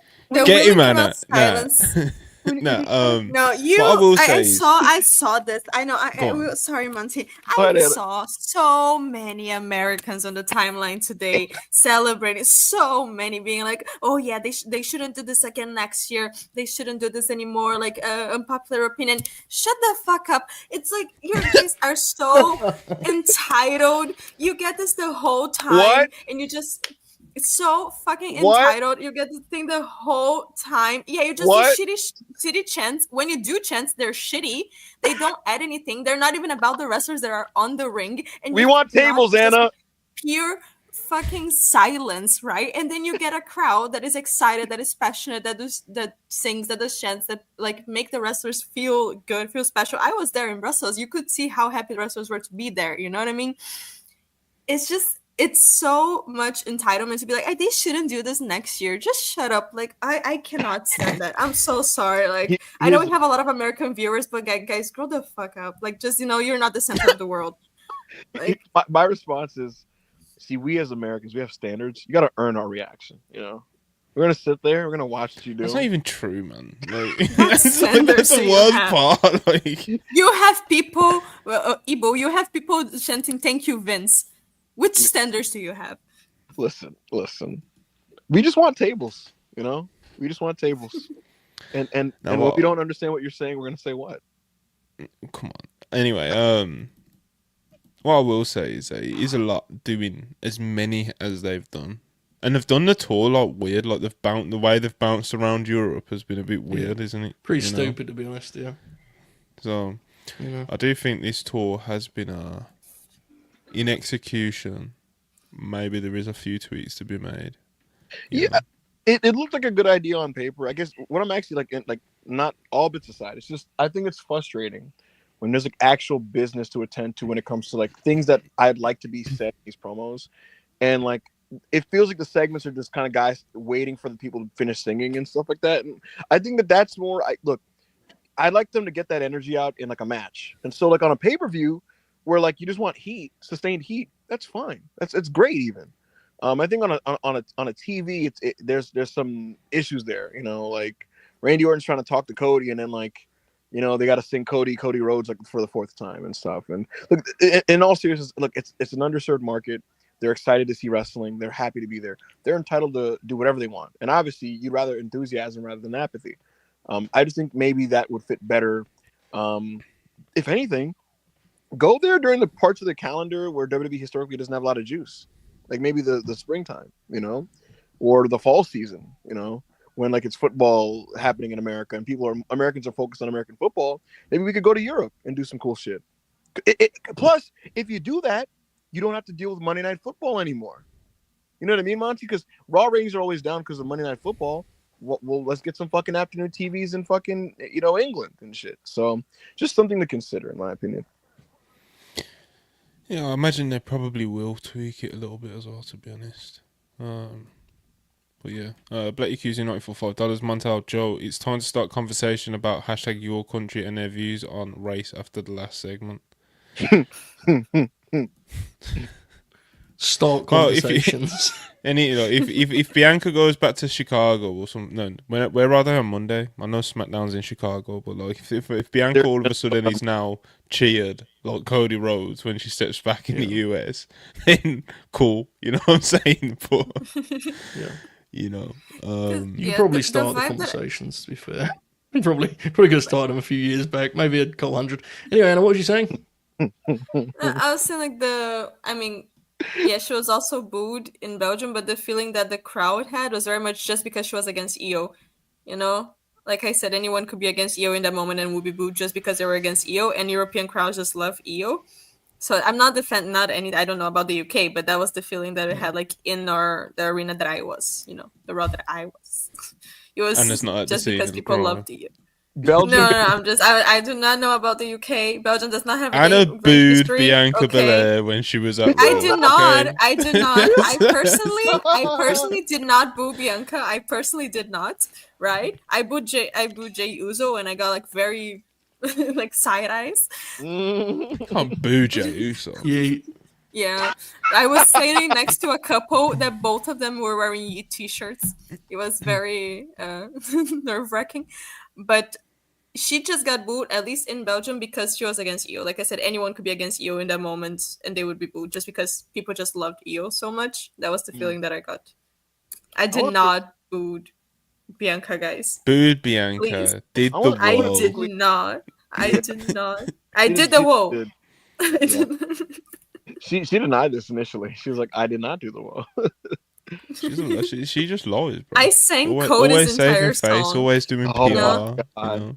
I don't even I know the sang lyrics. Cody's entire song. Like, oh, that was so cool. That's the thing that I feel like American, like you guys lack the passion. Like, sing the songs, you know. Just put like something into it. Am I supposed to sing solos? We're taking it all. Settle the score. Yes. Yeah, Hell yeah. 1,000,000%. Do you remember how much Hell better, dude? SmackDown was so much better when he was the ace over there. It's fucking bullshit, man. It is hilarious. Though, like, it's not now. One thing doesn't lead to another, but it is funny that the show was objectively a better broadcast when Solo was like Yep. the top heel. Just gave it shape, mate. Didn't he? Just gave it fucking. Gave it some structure. Now it's just the Wild West over there. People knew the roles, you know. Yeah, It was a crisp 2 hours. You tune in, and at the start of the show, Solo has that little glove, and he's just kind of like, "Acknowledge me," and then they boo him and shit, you know. And he's just like, I knew SmackDown was fucked when they sent AJ Styles home, and then just forgot he was at home, and like he just stayed there for months and months, and they had no idea when they were bringing him back. Right? He was sitting at home. We've forgotten about AJ Styles. That's when I knew SmackDown was severely fucked. remember April to June 2024 SmackDown? How lovely that was, you know. I do. By the way, speaking of being left at home, I've been sent a new Alexa Bliss tweet. If you'd like to, Another one. Oh my god. Oh no. She has replied to someone explaining that she chose to be a mother and not go to the European shows. With "Is that so?" question. Oh my god. And so it appears that business is picking up. I want to send love to whoever's head of talent relations right now that's sweating bullets on his way back from London, England. You know what's gonna happen right now? Nikki's sweating and she's like, how do I make them all think this will work? And she's gonna make another vague tweet like, you know, open your eyes, look in the dark, look across the street. Nikki Cross. Oh my. Okay. Yeah. She's gonna tweet some shit like that and like basically be like, it's all part of the plan, guys. It's the I story. thought you were talking about Nikki Bella, and I was thinking, what the fuck? No. I was like, no. No. You won't see her until she main events Evolution. But yeah. Not again. Run it back. Oh my god. I was thinking Let's just go. about that Chicago SmackDown from last year where Punk opened with Heyman, and then him and Cody were gonna fight off the Bloodline, and then Drew bloodied Punk up mid show, and then Jacob debuted. Yeah. Really good TV. Do you remember the one where the Good Brothers like rejoined AJ Styles Oh, that was awesome. at the end of the show for a show closing angle? That led was to a a- lot of shit. That was Yeah. a blue brand Burt. Do you remember when we were like, oh, they're going to do like 6-man tags? Yeah, I was It excited. was good. It was the last time they were on SmackDown. The problem, Joe, is the SmackDown tag division is so talented and explosive and Yeah, over. true. Yeah. There was just no room for the Good Brothers in a division like that. That just I didn't consider Homer's that. friends. yeah, there's just too the level gap is just too stark. That's true. Ryan, $6.99 Canadian. Love Gunther, obviously a top heel, but to make him the main heel against the top stars, he needs to beat Jay. I've been Does saying he? You know what's he tough about has to. like this?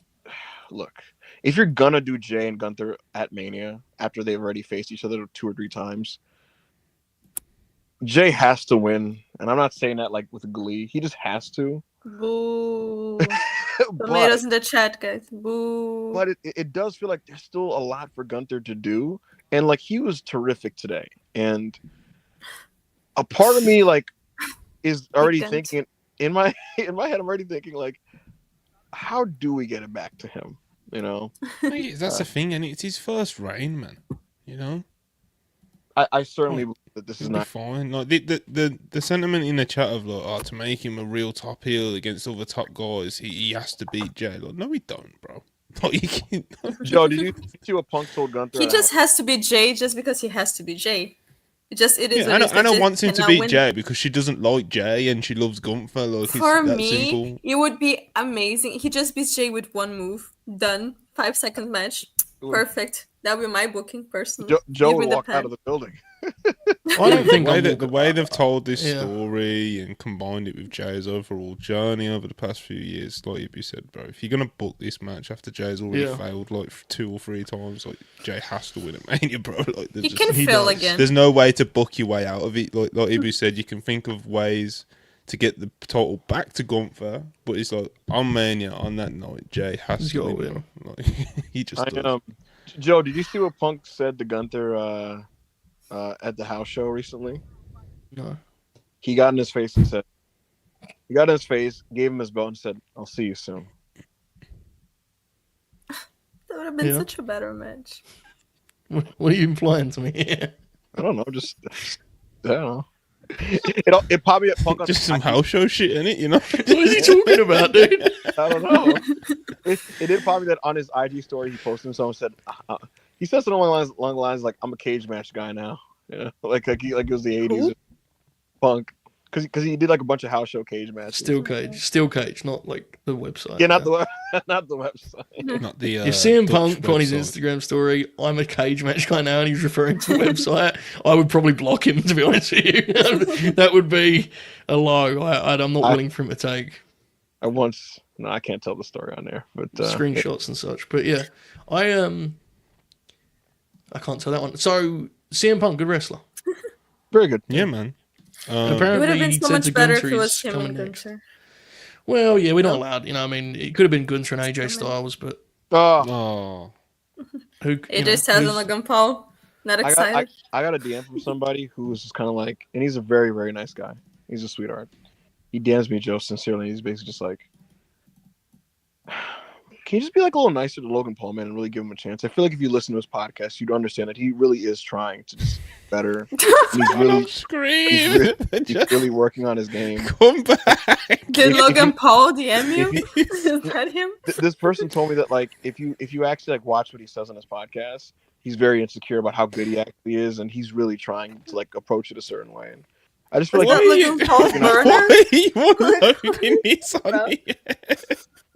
it's I mean, I'm not saying the identity of the person. I'll reply to him at some point. Logan Paul. I'll reply when I can come up with It a was Logan response. Paul. Not me. No, it's definitely not him. But Joe, Definitely Logan I can Paul. only imagine what Joe's doing behind that camera. But yeah, that was the DM I got. That's hilarious. And the way he goes back to this. Yeah. Interesting stuff. Something to consider, Joe. We also just, Yeah, we just Yeah, should I'd give rather Logan not, Paul a actually. chance. I look forward to them executing their choreography well, and everyone going, "Oh, surprisingly good." You got to give it to him. You got to give it to him. No, I don't. Actually, go fuck yourself. Joe, Anyway, He's like Joe, what's the gonna be the- most like video game wrestler ever. You know what I mean? and he's gonna He just win pen too. moves. He's gonna win too. He is of absolutely you, winning that Joe. match. Nah, 100% he's winning that match. Nah, AJ's gonna beat He him. can't. AJ Styles is not winning that match, dude. AJ's gonna beat him and challenge somebody for Backlash. Yeah, no. He's beating Logan and he's gonna challenge Braun at Backlash. That's why. I'll be stunned. Good luck. Jay Calder 15,499. Appreciate it. Just got back from the show. Can't describe how unbelievably clear a SmackDown that was. Also, watch out for clips of Punk's Queen sing along after. My God, there's an account that like hacked into like WWE Vault last week and had footage of like actual official hard cam footage of Punk's dark match where he tagged with Rey Mysterio and Cody Rhodes against the Judgment Day, and yeah. Official hard cam footage, and then in the post match, Cody basically just goes like, "Man, Rey Mysterio is like just the greatest of all time," and then Rey is just kind of like, "Hey, what's up?" And then like he gives the mic to Punk, and Punk just kind of puts over Rey super hard, and it's really really nice. And then the video got taken down like immediately. That dude might have gotten like a cease and desist. Wonder how they got it. I have Black no fans pulled up on him, bro. Joe, official hard cam footage. Fucking Jamie Noble's a beast for posting it. You want to see this Punk tag?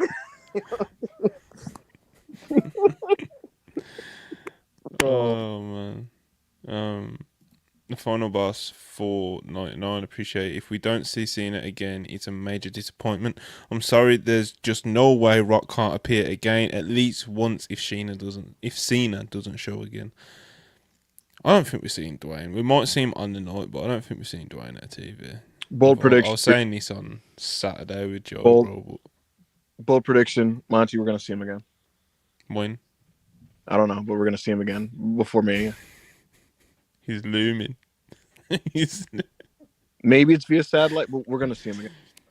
Did you see the way people were like on their knees hoping he was showing up tonight? Like he was... That was never happening. It definitely was.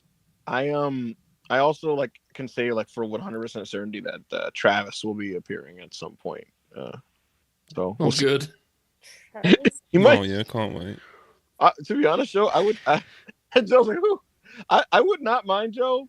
Cody just like crossroadsing him like on a table or some shit. To be honest, Sure, that's fine. It's not, Yeah, that's not the big, you know what I mean? Like, right. Oh, there we go, everyone.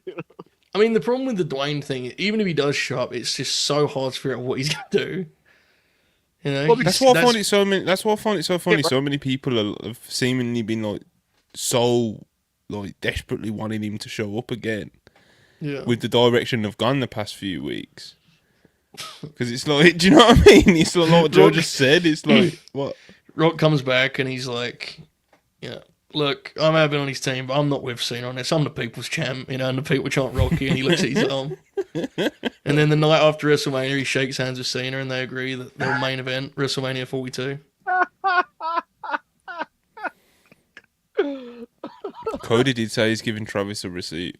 So yeah, yes, he did. What a damn Cody cutter. I gotta be honest. Gotta find a way to give Cody another black eye. Yeah. Another one. Yeah, it looked so cool. I mean, if you're into that thing, All right. Roddy Walker, $5. Mela vs. Asuka 2018 series, I think, killed Asuka more than Ashley at Mania did. Oh, for sure. They're the worst matches of Asuka's career. And I like Carmella, but she didn't need to be the world's champion, Carmella. Yeah, where is Carmella? Is she ever coming back? Like, what's going on there? Well, her contract didn't get renewed. Where are we fitting? Yeah, where are we fitting Carmella into? FABOLO.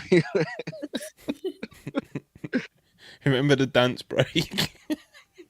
Oh my god! I'll tell you what, I enjoyed late 2020 Carmella. Yeah, I like Carmella, bro. So what yes, Joe said, she didn't really need to be the world champion, like, because it kind of overexposed her. Do you know what I mean? But I do like Carmella as a wrestler. I don't really understand the Carmella situation in any which way, shape, or form.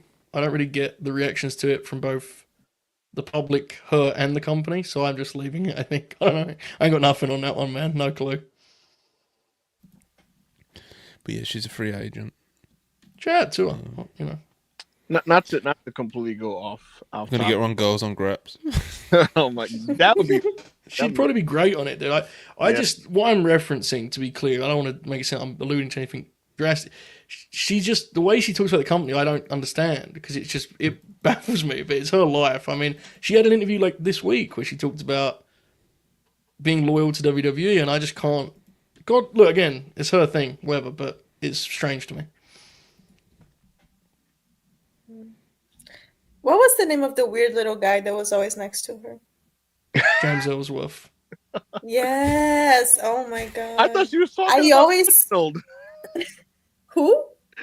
Never mind. Reggie. Oh, Reggie. Was, yeah. It could have been Enzo too. Come on.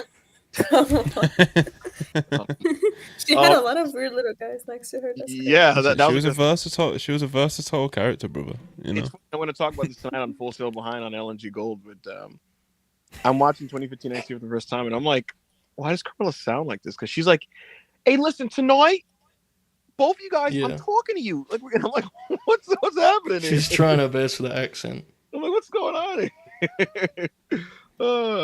That earned a pop out of me. Emma being Bailey's slightly annoying friend was weird, Lingering. The final boss 199. Roman Jinder Money in the Bank 2018. What a classic pay-per-view bout. No memory of this. Didn't happen. Yeah, I don't remember. The Bridge Nation £2. Pressure for WrestleMania to be a hit, even though Raw was a thumbs up. I'm not worried about the show. My whole thing was just I'd like to have fun watching the TV leading to the show. Yeah, I'm pretty worried about it, but I'm not, I think it'll be fine. It will be good. It will be good. It's just Yeah. the undercard is such a unique, sort of strange way to use the talent that they've got at their disposal. It's very Of strange. course. Oh, listen. It will still be good, but yeah, if it was The card construction is flawed in almost every which way, but to me, that's a separate conversation. Then, will this show, once you press play, will it be like? I think the show will be good, but it's like this is not the card I would have made number one. Right. And my big thing was always like, I don't give a fuck about how good it is on the night. If I'm complaining, it's because I'd like to have fun watching the TV. I do worries too, because I think it will be a good show. I do wonder what singles match is going to be like the signature match of the weekend. I think Io, Bianca, and Rhea are going to have the best match of the WrestleMania shows. 100%. But like, what singles match are you confident is going to rock the house? That's why I said Charlotte and Tiffany. I think when Charlotte is Joe, the feeling range it, of how good that could be is really wide. Yeah, like, yeah. That could be a 3 or like a 4 1/4. Well, Anna, what you saying? I think Charlotte is gonna lock in. I think for the Tiffany match, like she did for the Rhea match. I think there's Charlotte's lack of popularity is like startling right now, and it's going to affect the match if it goes late in the show. I'm not sure. Listen, Jay and Gunther, it's going to be a great match. I think Jay and Gunther will actually rock the house. Yeah, I do agree. I think Randy KO is night one, and I think that's going to be like a pretty killer second match on the show. To be honest, to be honest, in my head, I feel like it's going to play out very similar to like Randy versus Seth from like 10 years ago, where it's like a 3 3/4, like really, really well done match where Randy Orton just kind of satisfyingly kills the bad guy. If they have a great match, is that Randy Orton's first great WrestleMania match? This is a genuine question. I'm not saying I don't know. All right, let's just fucking go in order. 04, he has the tag with Evolution. That's good. Fun. Yeah. 05 with Undertaker. It's very good. Not great, but very good. 06, he has the 3-way. I do think that's borderline great, but it's like a sprint. That is really good. That's a really good start to his. That is a good start to his WrestleMania catalog, though. Keep going on, because I don't remember all this stuff going. 07 Money in the Bank match. It's very good. It's like 8 men. They're jumping off. It's very good. Yeah. 08, he does the 3-way with Triple H and John Cena. It's like good. It's like a 3 1/4, 3 1/2. It's a good match. Doesn't go beyond that, and it's like the middle of the show, and the lights go out in the middle of the match. 09, he has a terrible match with Triple H. 2010, he has a nothing 3-way with the other Legacy guys. 2011, he has a very good match with Punk. 2012, he has a nothing match with who did he face in 2012? Big Show, Kane. Yeah, that was nothing. 2013, he has a tag against the Shield. That's a nothing match to open the show. 2014, he has the great 3-way with Bryan and Batista. It's like a 4-star match. That's a great match. That's a great match. 15, very good with Seth. 2016, he's not on the show. 17, an all-time stinker with Bray Wyatt. 2018, he has a 4-way with US title one. Dog shit. Bob I Roode. have no memory of it. 19. I say this lovingly, but I don't know him. I've never had less respect for Chris Van Vliet than when he said to Bobby Roode, "What a great match you had at WrestleMania." My fucking fist went through the monitor. I was so mad, dude. Don't lie to the man. He was in the fucking match. Jesus. Anyway, carry on. 2019. 19, he has a match that happened with AJ. He has a match. The lights were off, brother. 2020, he walks very slowly with Edge through the backstage area as they punch and hit each other. What a resume. 2021. What did he do in 2021? Oh, the Bray. Yeah. It's getting starting to get up. 2022. He has a really fun multi-person tag. It's him and it's RK Bro versus Alpha Academy. Wait, go back. The Bray. Yeah. They have a wrestling match. I can't even get it. He sets Bray on fire. Then they do like a 4-month build that includes like Alexa versus Randy. Alexa has she has a box-like structure. And eventually the finish is the goo and all that stuff. But in the middle of it, when no one remembers is Randy and Bray just have like a wrestling school match. Like just Just like a simple Americana wrestling match, dude. And all I can do is think of is like, imagine Randy putting it together, like knowing the finish, just going, I guess we just give him a fucking wrestling match, man. I don't know. I mean, I set you on fire 4 months ago, so what possibly could we do? We might as well just lock up and go out there and grapple. What on? Historically terrible, 2022, he has a really fun undercard multi-person tag match with the Profits and the Alpha Academy. It's fun. It's fun, yeah. 23, he's not there. 24, he has Logan Paul and Kevin Owens. That's like solid. What a weird resume. Twice. What a weird resume. Dude, the Bray Wyatt Randy Orton WrestleMania double feature would be fucking insane.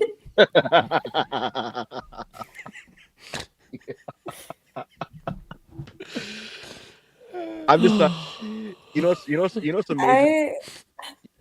Oh my god! I think that's enough for me. Like after this, I think I'm done. Okay, fair. Like I'm gonna retire from World right now. That's crazy. Okay, guys. But I do have to leave, and it's 100% your fault, Ibu, for putting me through this. Perk said Grin Grappler Randy Orton. I would love it. Alex does not want to do it. Have a good night, Anna. I'm sorry we put you through this. This was real. That is horrifying. Well, good night, guys. Enjoy the rest of the podcast. I hope it's better than this. Joe, you should make a rule. None of the matches you cover have to be like considered like great. The final boss 199, the Bray match at WrestleMania 33 is disgusting. Hashtag anti-mana. Yeah, I remember Bray Wyatt, man. God, at the Hall of I Fame. love that guy, dude. At the Hall of Fame, Randy shows up with Mrs. Orton and he's suited and booted, and fucking Renee comes up to him and interviews him and goes, "What?" She says something like, how do you get ready for a night like this? WrestleMania, you're wrestling Bray Wyatt for the WWE title in the main event, or whatever she says. And Randy goes, "We got something pretty special up our sleeves here." And I'm thinking, I wonder what that is. And it was the thing where they projected like insects on the mat. Yeah. And again, the boys just wrestled otherwise, because what else can you do? God, that honestly, the WrestleMania catalog of Randy Orton is a great encapsulation of like all that Randy Orton has been in his career, right? Like WWE. What a weird wrestler, dude. Yeah, for sure. He's bad. He's For been sure. fourth booked, Randy's, in terms of talent, Randy's an all-time, and I'm a big Randy. Like I stick up for Randy a lot in these debates and stuff, but it's undeniable he has had a weird career because of how weird WWE has been in his time, and he's never gone anywhere else. So it's just like he's just been there. It's crazy. Oh, I'm a big fan of Randy Orton. His approach and attitude, especially like old man Randy, he just pops me a lot. The graveliness of his voice is very funny. It always makes me laugh when he speaks. He's slightly scary to look at the minute, but yeah. If you notice, like he has to clear his throat before he talks, because like he'll grab the mic, like listening to a long soliloquy from the other character, and he'll be like, "Yeah, Kevin, I just think," it kind of sounds like that. Yeah. He gets like really red when he talks. Yes, and that's why at WrestleMania, the veins start coming and he's getting red. And it's like, relax, dude. Justin said all old wrestlers have that voice. Yeah, man. It's almost like they all take very similar. That absolutely destroys your vocal cords. Almost. Oh man, God. It's been an interesting show, boys. Yeah. Man. I don't know if I think it's any better, but I've enjoyed myself. We're good workers, man, Speaking of good workers, John, your good friend, you've interviewed her, Oh, yeah. Like I said, Joe's good friend, Athena. She's back on the Turner networks. There was a lot of women's Owen announcements on Collision. I was saying before the show to Joe, like, it just popped me the way that they did, like, the 1, 2, 3, 4 punch, Like, Collision, like, the big takeaway coming out of Collision was the women's Owen, Because we got, Mercedes announced herself, and then Athena comes out, she announces herself. They have, like, a stare down and everything as well. Like, so that's already building as well. Thunder Rosa, Chris Statlander, Jamie Hayter.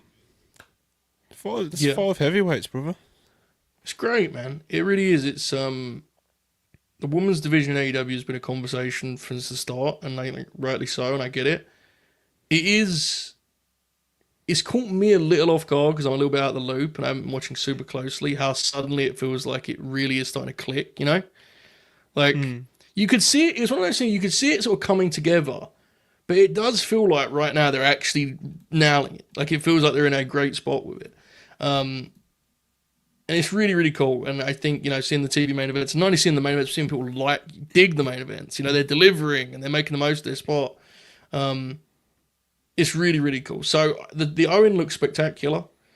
Collision was a big night for the division, I think it's fair to say. And the Athena Mercedes dynamic. I mean, that you could talk yourself into multiple different destinations here, right? In terms of the Owen and All In and all that good stuff. So, yeah, very interesting. But it's been cool to see it kind of come together the way it has. Pop me to see Jamie involved in it. Yeah. Gives her a nice string of matches. Yeah, give her a nice string of matches. Because we've mentioned on multiple shows, multiple different people on this channel have said, about Jamie's, kind of deflated limp return. Considering it's somebody who was considered like a big star, top of the division, the world champion and stuff. Everybody loved Jamie Hayter, bro, and she was on such a roll as well. Before she got injured, she gets injured and she's out for a long, long time.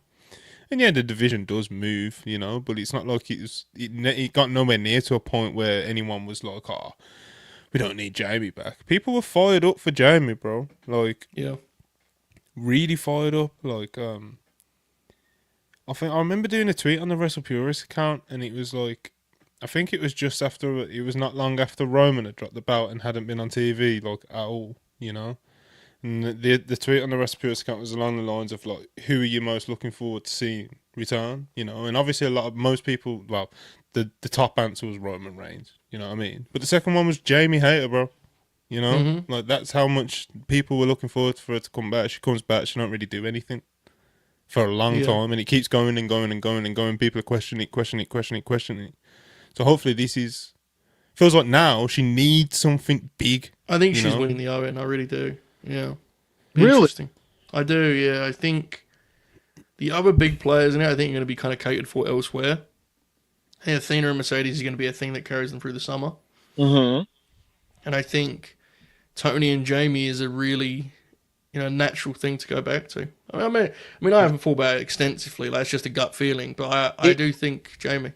It was Jamie and Tony had easily like Tony's best match in her early part of her AEW run in that Full Gear. I was at that show in New Jersey in 2022, and I mean, if they could recapture that chemistry, it'd be great. So I'm not against it at all, and I think it would be a great way to almost reintroduce, restart, reheat Jamie Hayter after a kind of a lackluster relaunch. So I'm not against it at all. And to your guys' earlier points, this women's division is clicking, and this is not me trying to take a victory, because it's like I'm not pointing out anything complicated or like something that like other human beings just could not perceive with their eyes. He's definitely not trying to take a victory, Joe.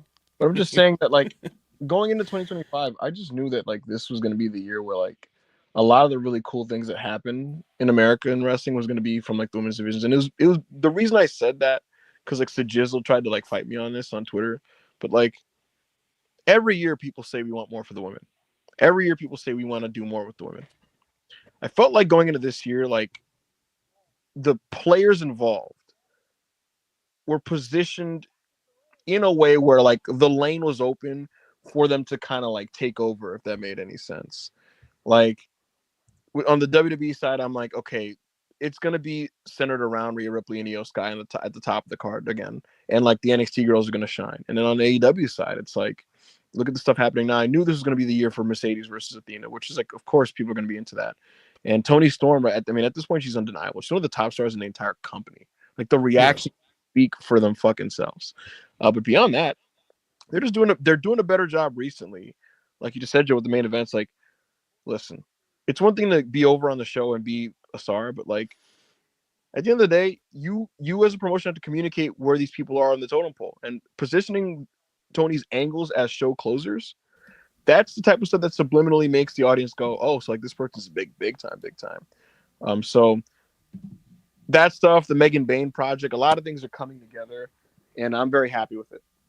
Yeah, and I support, like, I push. Sorry, mate, because I pushed back on it somewhat when he said it at the time, Ibu, that is, and I think my concerns have been valid in a different way, but I think the talent is so strong that they're overpowering. Yeah, because I think you could equally look at the negative side of it, right? Yeah. I don't think either mid-card tie was making WrestleMania, which is like kind of wild. I think the Charlotte Tiffany stuff has been pretty bad. So it's, like, creatively was my question. Might. Maybe in like a sort of open challenge situation that's quick, yeah. But again, I'm not saying to stay away from the win. My point is, doesn't really detract from your point either, does it? Right, and the debate you and I had was not so much. I think we agree on the talent. Mm-hmm. Our concern was the talent being put in a position to succeed. I think AEW's actually done a really good job of that as of late, and the main events speak to that. Yeah, specifically in this like last month. Yeah, and it feels like it can change immediately. With AEW, like you just said, like especially like the past month, like they were doing a pretty decent job anyway. But I think you got to think that Tony, there is at least a little part of Tony that regrets not putting him in the main event at Revolution.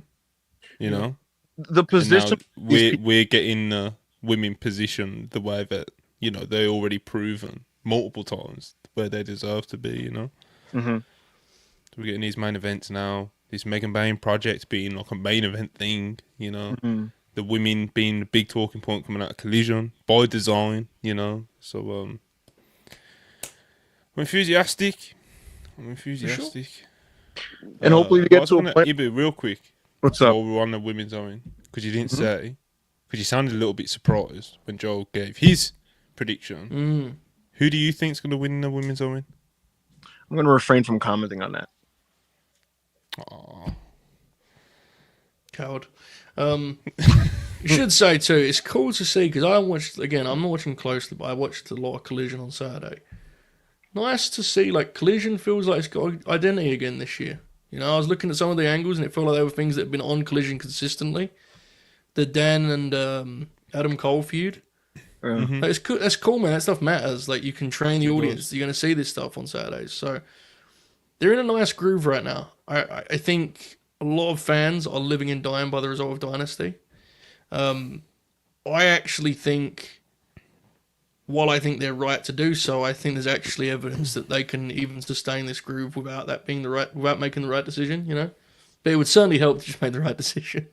That's what I think I said like a few weeks ago, bro. Like with the Dynasty stuff, it's like, okay, like obviously, I think all three of us here would prefer if Swerve beats Moxley at Dynasty, because with AEW, it seems like they've got all these good things in motion at the moment, but there is still that really big thing at the top of the card, at the top of the promotion, where John Moxley is the champion, and a lot of people are dissatisfied with it. I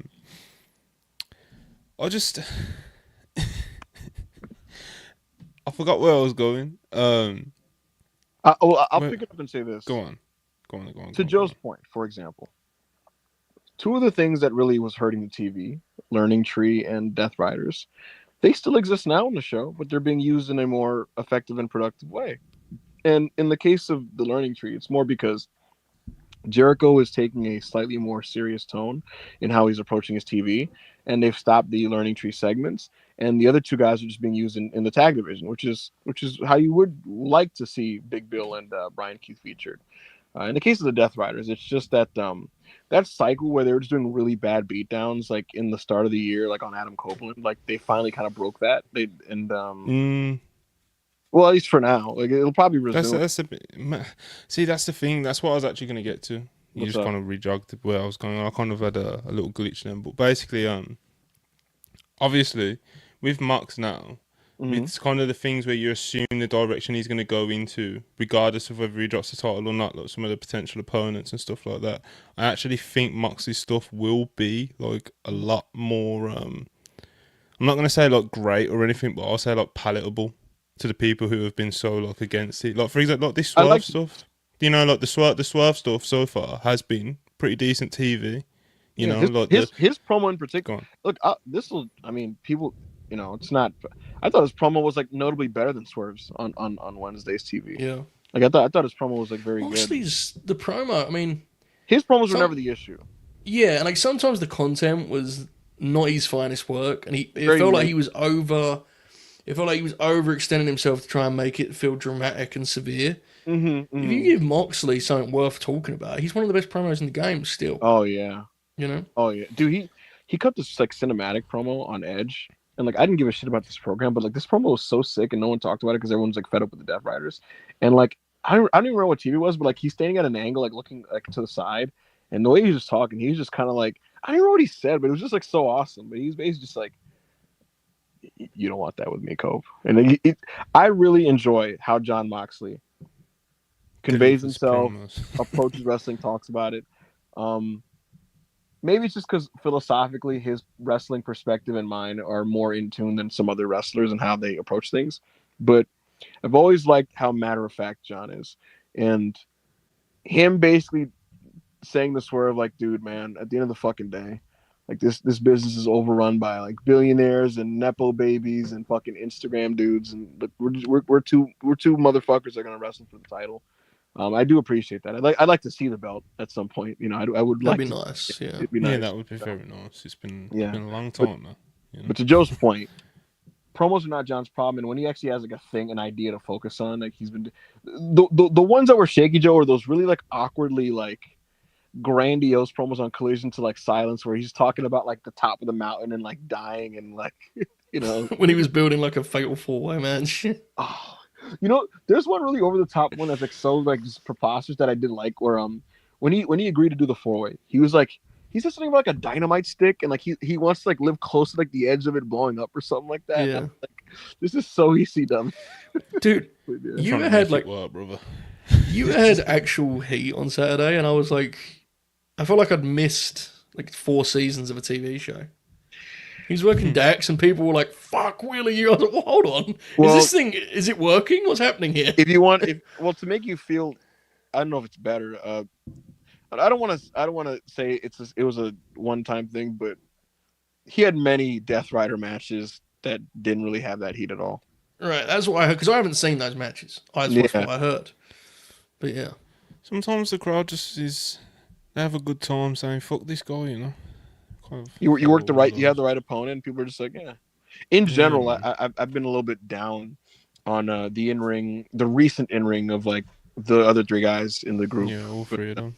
Yeah. The mixed tag Wednesday. I'm hoping that's a good time. It's gonna be a good time, and you know, not to be fucking wrestle votes here, but stay tuned for that one.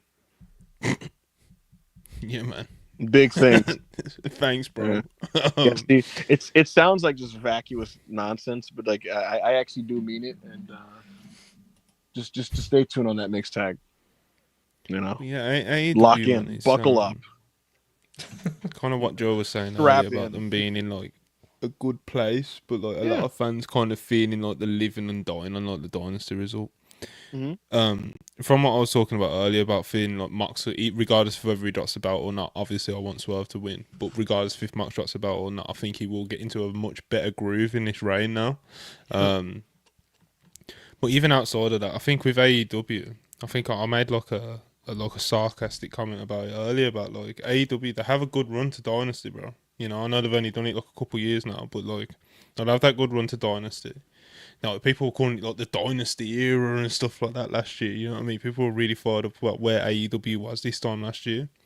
We get to Dynasty and we get the middle part of the year out of the way, and it's like it's a good time. Everyone's happy. Then it comes to the middle of the year, and everyone's like, "How are they going to juggle all these different shows? You know, how are they going to juggle all in, all out, and all the other stuff that they're going to do, like Grand Slam and all the other things that they're doing between, and that like kind of late, middle to end of the year phase?" And it's just like, sure. You know, and obviously we've seen how last year's went and how people felt about that, and obviously now it's picking back up again. We're going into Dynasty. Dynasty will probably be a great pay-per-view because, of course, it was AEW to do great pay-per-views. Hopefully, it has a really satisfying ending with Swerve becoming champion. If it doesn't mean the company's done. But you know, obviously, it would help if Swerve did win. But the real challenge will be is like how did it sustain it throughout the whole of the year? I think of like because it's going to come up again. Like we're going to have it in a few months' time, Joe, when we're on these podcasts. Like we're going to have conversations about like how is AEW going to juggle the summer? Like how are they gonna plan that out? Are they going to get it right this year? The only thing I would say, I think your point is absolutely valid, and I can't. What I'm about to say is no evidence behind this. Is just feeling.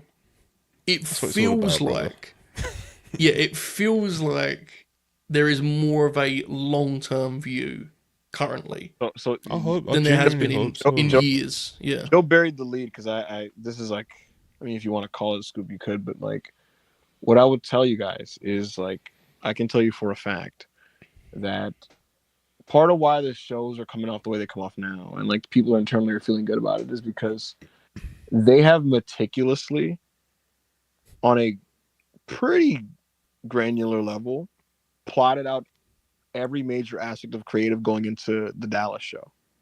So they know the Dallas card. They know the card for Dallas. They know how they're going to get there with all the key people. And wait, Dallas Dynasty. All in. All in. Oh shit. Oh yeah, Texas. That's Dallas, right? Am I losing my mind? Yeah, no. It's just you threw me off because like in my head it's all in Texas, and because I'm a Brit. Right. Dallas. But yeah, took me a minute. This is what happens when you talk to the boys and they don't know the name of any pay-per-view. You know, they just go Dallas. Yeah. But yeah, every major aspect of creative has been like what's the word? Plotted out. Mm-hmm. Joe, very much in that like rigid like 2023 Paul Levesque way, you know.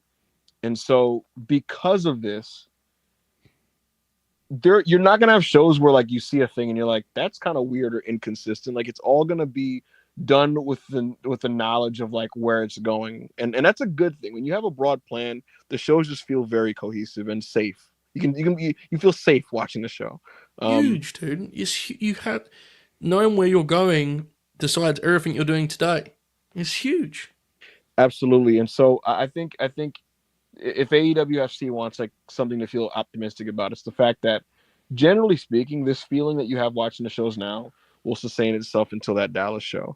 Now, in a month or two after that, Tony's going to then transition to football focus, and the thing that they're going to have to nail this year, because it's now being acknowledged internally, Joe, that like AEW's quality dips during this time of the year, and they've acknowledged it is what it is. You know, like Tony kind of until All In, and he's like, I'm talking about that period, All In, All Out, and he's like from there. So even if they do nail All In and the build to All In, they've got a pay-per-view like 2 weeks later.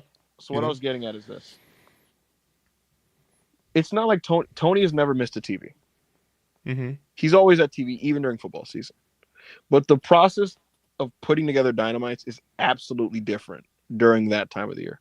It just is. And I don't care what anybody, like people will try, like that's just what it is, right? Mm-hmm. And so I just think, and it's why they make sure to get that message out to people like, oh, he's back in the weeds. I think that they need to pre-plan for whose hands will have what come this time of the year. You know what I'm saying? Because in previous years, you know, are those hands as steady as you'd like them to be? Are they as consistent with what you want and what your vision is as it is? I don't know. I tend to say no, but I just hope that this year, a lot of that feeling, because here's the thing, Tony will always give you the bones.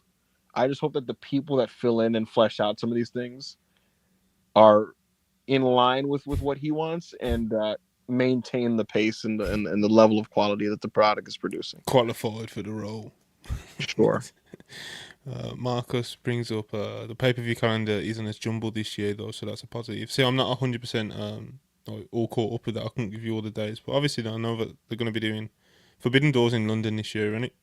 Yeah. Forbidden Doors in London, obviously All In's in the US, so that's kind of been like a flip that they've done, but they're still going to be doing a UK pay-per-view and obviously the big US pay-per-view, so All In, All Out, Forbidden Door.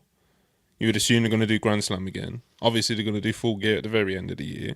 Mm-hmm. Then you got World's End as well. It's just like it all just It's a They lot, have man. the anniversary TV comes in like October too, and it always feels like it's the worst. But, it'll be interesting. I definitely get the point. I think, But hopefully it's you know, spaced out a bit smarter, Like, All Out doesn't have to be that close to All In, man. You know what I'm saying? It's like Full Gear and World's End. Do they have to be that close together as well? Like, I don't know. Like, yeah, all of it. the thing that's, I mean, if you're a fan, it's like you should just ride the wave and get into it, get Oh, invested. for sure. Yeah, for sure. For what we're doing here, I do think it is worth being like a little bit, to Monty, in fairness to Monty, it's like, it was only like January, right, where people were losing their minds and just crash outs. Yeah. And it was justified because some of those TVs were just a mess. Right, and I think I'm very optimistic about it, and I think what I've seen of it has been very, very promising. Yeah, but I do get the very fair mentality of like, let's see what happens, in August or whatever. All In is early July, Forbidden Door is late August, and All Out is in September. But when in September? If it's late August All In, then you assume September it'll be like fucking. Let me have a look at the months. The way I approach this show is just, I can, like, as an adult in the back of my mind, be aware of like what can potentially come, while not allowing that to like ruin my enjoyment of something in the moment. You know what I'm saying? Yeah. I'm not gonna watch a show that's good and go, yeah, well, it may dip in September, so fuck this. And even if you do have that thought, it doesn't take away from your enjoyment of the show, Because like Joe just said, it's like kind of like with what we do, like we're talking about these shows for like we've been on here for 2 hours, and not talking about what things might happen, how things might go, what might go good, what might go bad. It's different to just like sitting there and just popping and here's what I mean? It's not directly the exact same way, but like, dude, Joe, we would talk about like the Fed's boom in 2023 and acknowledge that like most bookers like like they're like we said 2 years ago that the bookers like get fall off. You know what I mean? Yeah. Like, we were saying shit like that. So. Yeah, and I think, and this is not something we need to get into in detail here because God forbid it would get us all whacked probably. But what's interesting about what you described in terms of the planning, and you said it's like 2023 Triple H. Mm-hmm. I think you could very easily come up with evidence that it's been actually a complete contrast in 2025 for Triple H. And that's the clearest sign of Booker burnout is when you start skipping the small steps to make the big ones. Yeah, for sure. We'll figure it out when we get there. That kind of vibe. I've seen with my own eyes Paul Levesque's old booking charts from a couple of years ago. And I hadn't seen it before, but I'd seen it recently. I was handed this, Joe. And it was kind of psychopathic, Joe. They knew the full cards of pay-per-views months in advance. And not just, they knew the dates of certain angles on the TV leading to these things. And like under people's names, there was like grids of like things that they were going to do over the next few weeks and stuff, like promo with this. But it was kind of psycho. It was kind of psycho, like the way it was. I do think there's a middle ground. Like I agree. I think the idea that people show up to TV and don't know what they're doing, I think is bonkers. Like, what do they do in the week? You know what I'm saying? Right. But I do also think you can be a planner to the degree it's like crippling, where it's like, we have planned it.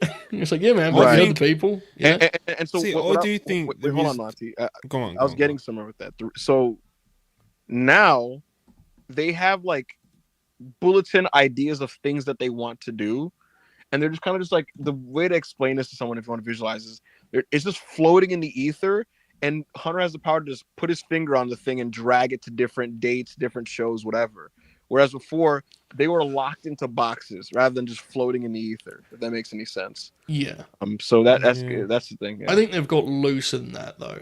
Yeah, of course. Yeah, definitely. Because it feels that way. They've like built some matches that didn't happen. And that wasn't happening a year ago at all. No. Everything would pay off in some way. Everything. Like it was almost like it was like, Joe, it was considered a betrayal of their like own principles if like they did something that didn't pay off to something. Right. Yeah. I think obviously kind of to just echo what Joe said, there's gotta be a middle ground, man. Like I do think that planning out very meticulously like the old way of what you was describing here, is like the way that things should be planned out, but you shouldn't like lock yourself into those boxes. Like you should be like willing to be fluid, but you have a plan. You have a plan, and if, say, for example, somebody gets super hot and super over, or something doesn't work, then you should give yourself a little bit of room to move it around, you know, or adjust, or do something else, or put some more work or focus, or reimagine it, or whatever it is, whatever creative hurdles you might come up against. But in general, of like, what's the plan going to be going forward? What direction we're going in? Who's going to be wrestling on this pay-per-view, even if it's 8 weeks, 12 weeks from now? You know, I feel like that should be planned out very, and like even like the storylines, you know, you said like people have these boxes of what they're going to be doing. It's like, you know, like Charlotte and Tiffany are in a feud right now. We need to hit this escalation, this escalation, and this escalation over this next 9 weeks or whatever it is, you know, and like plan it very far out like that. Do you know what I mean? And say something happens where it's like, Tiffany shit the bed in that promo with Charlotte, so we need to do something, then More kind of drastic, give yourself space to kind of be able to do that still. But like I said, I do lean more on the, you know, the psychotic, fucking Planning very side. meticulous bit, but being kind of open to adjust though. One of the things that's hard about how big everything is now, and like the big main two US companies, is you kind of have to book by committee. And the problem with booking by committee is if there's 6 people in the room, they all think their depth chart internally is different, or every one of them. Yes, Joe. So yes. a booker would be, like back in the olden days when a roster could be 20 men deep, actually lesser than that sometimes. And the booker is doing it on his own. While he would let the talent pitch their stuff and shape their stuff, he like knew exactly what he thought of the wrestlers on his roster, right? Like, this is one of my top guys. This person will be one of my top guys. This person I haven't really got plans for. I can discard them. I can use them to get other guys over. Obviously, Tony Khan is the head booker, Triple H is the head booker, obviously. But when you have major voices in the room that completely disagree with you on your talent assessment, it becomes a thing where you're like serving not only the talent, but you're also serving other masters in terms of like trying to let people live and die by their own ideas. And it becomes this weird monster where it's like, I don't really believe in this guy, but I respect this guy and he's on my team and he wants to push this guy. Let's see what they can do. So suddenly you're doing this sort of like, you know, this 3D chess situation where you're putting stuff on TV that you're not even sure of. Joe, because you have so many hours and someone else believes it. It's a weird thing. Sorry, go for it. No, you're totally correct. And look, I'm not breaking any news here by revealing that Brian James doesn't have the same depth chart and things he prioritizes for his TV as William Regal, for example. You know, I'm not breaking news. I think anybody could just assume this, but that's like just an example. And it's more bodies than that. It's more people than that involved in the process. Something that I guess WWE fans can, because I gave AEW fans a cause for optimism. I'll give WWE fans this. Joe, they're planning on doing a very extensive and lengthy creative meeting in Stanford on Wednesday, and the idea is just all hands on deck. In the US. Yeah, we're back in the US. All hands on deck. We have to basically meticulously graph out the remaining TVs for Mania. That's like the idea of it. It's either Wednesday or Thursday, but it's just, I mean, that's Mania's 2 weeks away. Well, of course. Late in the day, you know. I'm not in the meeting, so I don't know if they're gonna go beyond. I don't know. Right. You know what I mean. But we'll see. I think part of the challenge is, I think they've become gun shy when it comes to planning because of how political it is. I'm very confident that's what it is. Yeah, they're kind of fucked. You know why you might be right, Joe. There was a Mania card that Hunter had in like October, and basically once he starts to like slowly reveal this one of the talent, people fell apart. It's a domino effect because if you have a 10-match card and 2 matches change, then so did the other. So 8. Like it's just. Right. He basically was like, hey, so this is what I got down, and they're like, what the fuck, man? And it's like, what? And it's like, I don't want to do that. Right. It's like, all right. So yeah. Are wrestlers becoming whiny, Joe? Like, what's happening? They're getting too much power. Yeah. Player empowerment, NBA. Yeah. Player power is getting too crazy, bro. Yeah. We're about 50 years away from that, but yeah. from a union and and rights. Yeah. Pablo 92, go for it. 2500 CLP. Which WrestleMania is more shitty and left you with a worse taste in your mouth? 27, 29, 32, or 34? Ooh, I'm gonna go with 34. Yeah, I mean, obviously 34 for me. I was there. It's one of the worst things I'll I've say seen. 34 out of respect for Joe. You know what's funny about that? 34 has more good matches inside the show than the other shows, but it's still the worst show of all of them because it's like the longest and most depressing and most insulting. Yeah. The second half of that 34. show is Oblivion. Oh, Joe's getting like 34. flashback. I can Traumatic, bro. Hurts him. New Orleans. All right, let's that was a super chat. I don't think we've got much else to talk about. All right, let me all right, quick announcement, I guess. Call it an announcement. Breaking news. If you was already subscribed to the Self-Made Discord, you'd already know because Ibu wanted to break it like it was a Fightful Select story. But this is, in theory, my last WrestlePurists worldwide. Probably not forever, to be honest, considering every single one of the original 4 that have done this podcast have gone and came back at least some point, you know. But that is the current plan. I'm going to be stepping away from worldwide, and Ibu's going to be back hosting, just like he was before his break. Joe, obviously, stepped in for the past 2 months, made a lot of the shows, really appreciated it. So much so that I've asked if he can keep it up, basically, if he can stay around and kind of do similar schedule that he's been doing. Those of you who watch Worldwide every week know that he hasn't been on every single Worldwide, but he's been on like most half of them, you know, so he's going to keep doing that. And yeah, like I said, so WrestlePurists Worldwide going forward, it's going to be Ibu hosting, Joe, Anna, most weeks, you know, so that's where we're at, people. Stepping away from Worldwide. I'm still going to be doing like WrestlePurists live once a week, most weeks with Joe. No, obviously I'm not like stepping away from podcasting, but the Worldwide slot, I'm bowing out. I've done like 120, I think, what I've missed. You lasted the longest, right? You I should have. think I missed the one episode with the one like the other week when the Big Ibu come back. You know, you I think should have done, 'cause, Monty. that was my birthday, so Yeah. Monty, you should have took a break from the WrestlePurists lives for like the sake of aura retention. You know what I mean? So you could get the big comeback. Those were good shows, dude. We had some 4-star matches on those. Yeah, We do, like, it's what I the mean, last man, two, so. last two, I was like, oh, wait a minute, you know. We had a fucking 450 on one of those shows. WrestlePurists live, Monty is like, he's like what would I compare him to? Who's He's like New Japan Elgin. yeah, WrestlePurists Levels live, up, bro.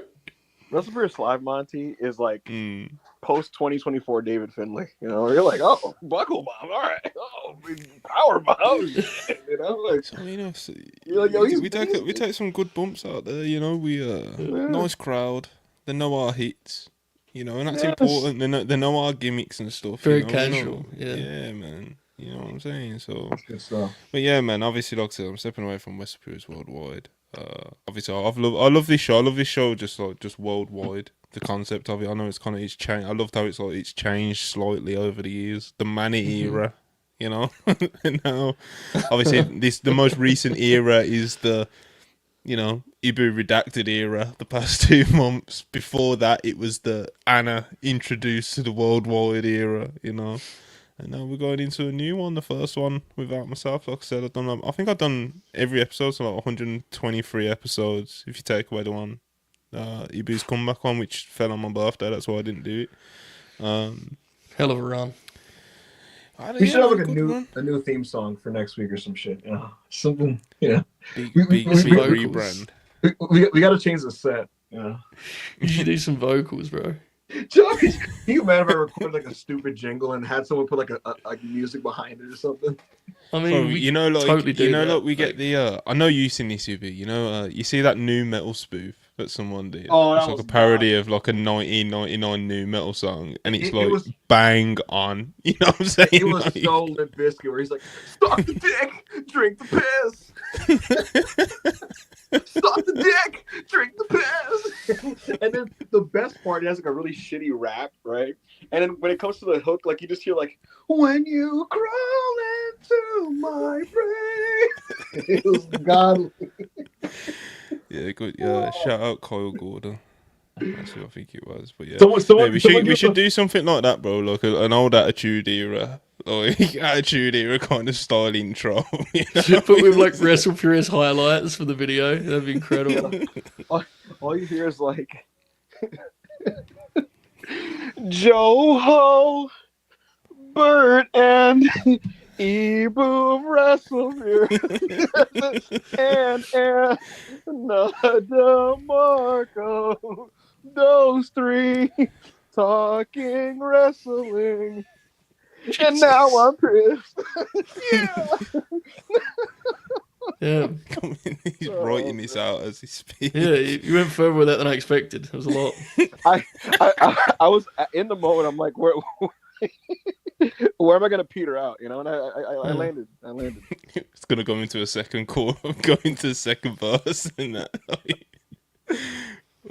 I will admit, this is random, but I don't know if this is like something I should be proud of, but I have been listening to a lot of Limp Bizkit lately, and I don't know why. It's an age thing, bro. Anyone kind of in our age group has like a little bit of a. The thing is, I acknowledge that they're for those guys, man. things, You know, it's I acknowledge unfortunate, they're like but dumb it and is what it bad, is. you know. So like, I don't know why I'm listening to a lot of Limp Bizkit lately. You know, I don't know. Listen, they're just it's nostalgia, I think, bro. It just takes you back. I had their like, I forgot what the third album's called. It has a green cover. I had that on, and out of nowhere, I hear like Uncle Snoop in this bitch. I was like, what? All right, enough. I was like, wait, what? Monty, we need to head inside Cradle and get out of here, bro. Big Fred Durst fan, you know. It's getting crazy. Nah, let's actually wrap it. Like I said, did my little announcement. That's all the juice you're getting out of me. He wanted me to do like a whole like promo run. Wanted me to make graphics. You go on the Observer and announce it. He wanted me to try and get a video package. I had to tell him, like, bro, I don't do the high spots, bro. Yeah. In my 123 episodes, I don't have quote moments. Might have one or two, but I don't have moments. You know, I'm just. We needed to play "I'll Be Missing You" with like a Monty montage. You know, all you hear is like every step you take. It just cuts to like, I don't know about the Wembley ticket sales, man. I just don't know, man. Every move you make. It's like Tony Khan, man. It's just every step you take, and he's here. Overfemi, bro. Overfemi. Every time I make, I'll be missing. He's everything. He's like, final boss, Dwayne, man, Dwayne. What I will say is though, I'm not stepping away completely for no reason. It is I want to spend more. I want to be able to free up some more time for myself, so I can get the most out of the live streams that we are doing. So, when I said at the start of the year we're going to be kind of varying the content that we do, I want to be able to get the most out of the live streams as well. So you'll be seeing more like shorts, clips. I'm going to try and like conveniently clip up things as well. So you know, like how you'll see on some channels, like. I don't know, like when he be's back on the Raw review of Rob, it'll be like the Raw review, but it'll actually be the Raw review part that's like 20 minutes. Do you know what I mean? And stuff like that. And obviously, if there's any like big topics that they talk about or just good conversations that they have, I'll clip them up. Obviously, like I said, do the shorts as well, and just kind of, you know, focusing on bringing some more variety to our content, basically doing more content and stuff like that, and putting more time into that, because I don't need to be putting my time into doing hours and hours and hours of like podcast or watching shows so I can do the podcast and stuff like that, because it's like we've got great people, bro. You know, we've got Joe, we've got Ibu, we've got Anna, we've got Charlie, we've got Rob. Obviously, Rob's done like, so much over the, especially whilst Ibu's been gone. You know, we've got Marcus, we've got Novi as well, who's on the team as well now. Do you know what I mean? We've got all these different people. So it's not like my thing when starting the channel was always kind of like, I want to platform people like the names I just said. It wasn't a thing where it's like, oh, I want to be a wrestling podcaster and I want to be a personality and I want to get all this clout for myself. Do you know what I mean? It was never that. It was always kind of a necessity thing of like, well, I need to like host this show, or do you know what I mean? No one's gonna do it, sort of thing. Like it's like we're so far past that now, you know. So I'm very happy to kind of just do my little house show with Joe, you know, and just kind of chill out and filling in gaps if like somebody can't make it or something like that. I don't mind doing that. Obviously, I still like podcasting. Like I said, I'm not fully retiring, but you know, I'm slowing it down. Slowing it down, mate. Respect. Ryan, $10 Canadian, massively appreciate it. Got through this and we'll wrap it up. Hey Montel, Joe, Ibu are freelance. Keep up the great work. Had to step away. Is Zoe bringing back a RTC gimmick, given her recent tweets? Again, sorry if this was brought up already. Have a blessed day. No, that's just her legitimate views on women. Yeah, weird, bro. Like, who? When Zoe started this tweet. Oh, sorry. Currently, my bad. You know, when she did that tweet of like Rhea, when she's just won at a house show match or at a TV or whatever, and she's like, she like smacks her ass with the kendo stick, and she's just being playful. Like, we all know what Rhea's like, do you know what I mean?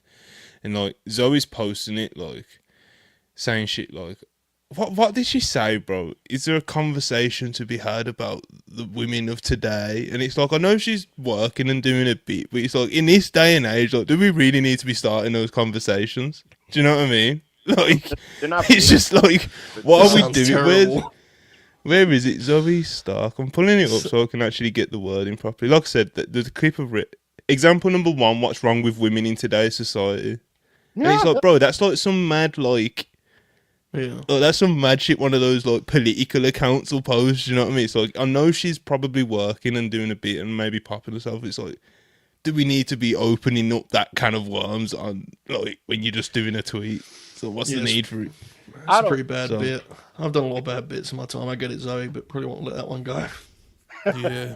I see stuff like that all the time. Like, people were mad at what Mickey James said on LFG, and my whole thing is, I honestly, I think women in wrestling can have whatever opinions they want about other women in wrestling, and other women in wrestling are entitled to go, "You're a fucking idiot," and I let them have that fight, and I just observe it and go, okay. And to be fair, LFG is like obviously fake, so you know. Yeah. Oh yeah, the Mickey James quote. Big fan of people watching that like it's a documentary. Pops me huge. That is funny when people don't fully take it serious. Bro, I yelled out loud earlier, bro, when good brother Corey Hayes, God bless, he does he kind of like, he'll like live tweet that LFG, and he tweeted like the screenshot of like, what is it? Whatever her name is, like Zena Steel or whatever her name is, like, finally earned a handshake from Bubba Ray Dudley, and he's and the screenshots of them shaking hands are just like, bro. The idea of Bubba Ray, I know he said it in the first episode and shit, but the idea of Bubba being like, you can't earn my handshake, it's just too funny, bro. Please tell me you saw the clip of Devon on Busted Open. No. Nah, what's he say? Okay. I gotta get Devon better at this Dudley aggregating thing, considering it's meant to be my bread and this butter. This was art. Devon and Bubba are currently trying to make a match with the Hardy Boys in 2025. That is the goal. The Hardys are with it. They're trying to figure out when they're going to do it. This was Devon's approach to selling the match. He goes, the generations will debate forever, LeBron or Jordan.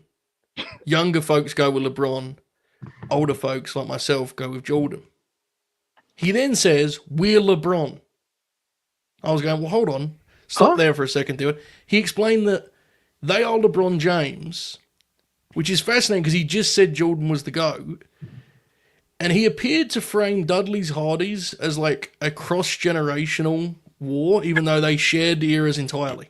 I have seen some things in my time. I believe this to be the most underrated great clip in wrestling. Like this, that is. And Bubba's on camera. Bubba's going, yeah, he's nodding his head like this, and Devon's yelling from his.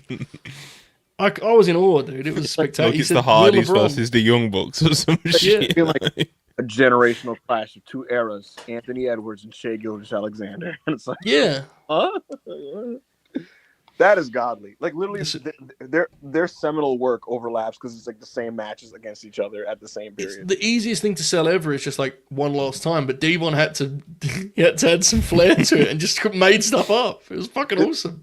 This is why I like Devon Dudley. Yeah, me too. I think he did a video with Cardona, and Cardona was talking about on their podcast this week, and he was like, I mean, look, Brian, you know Devon, sometimes he says stuff and it's he's not true, but you just kind of let him. The idea that Devon's just like universally agreed upon liar pops me. I think wrestling fans on Twitter need to like be more I don't know if accepting is the word, but like Wrestling fans get so mad when old wrestlers say dumb things in podcasts, and I'm like, let I them don't. cook. I'm like, look, man, they're old and cooked, man. Like, you know what I mean? Yeah, Like, as long as it's Yeah, not I like feel like that offensive. does get then- overlooked quite a lot. Yeah.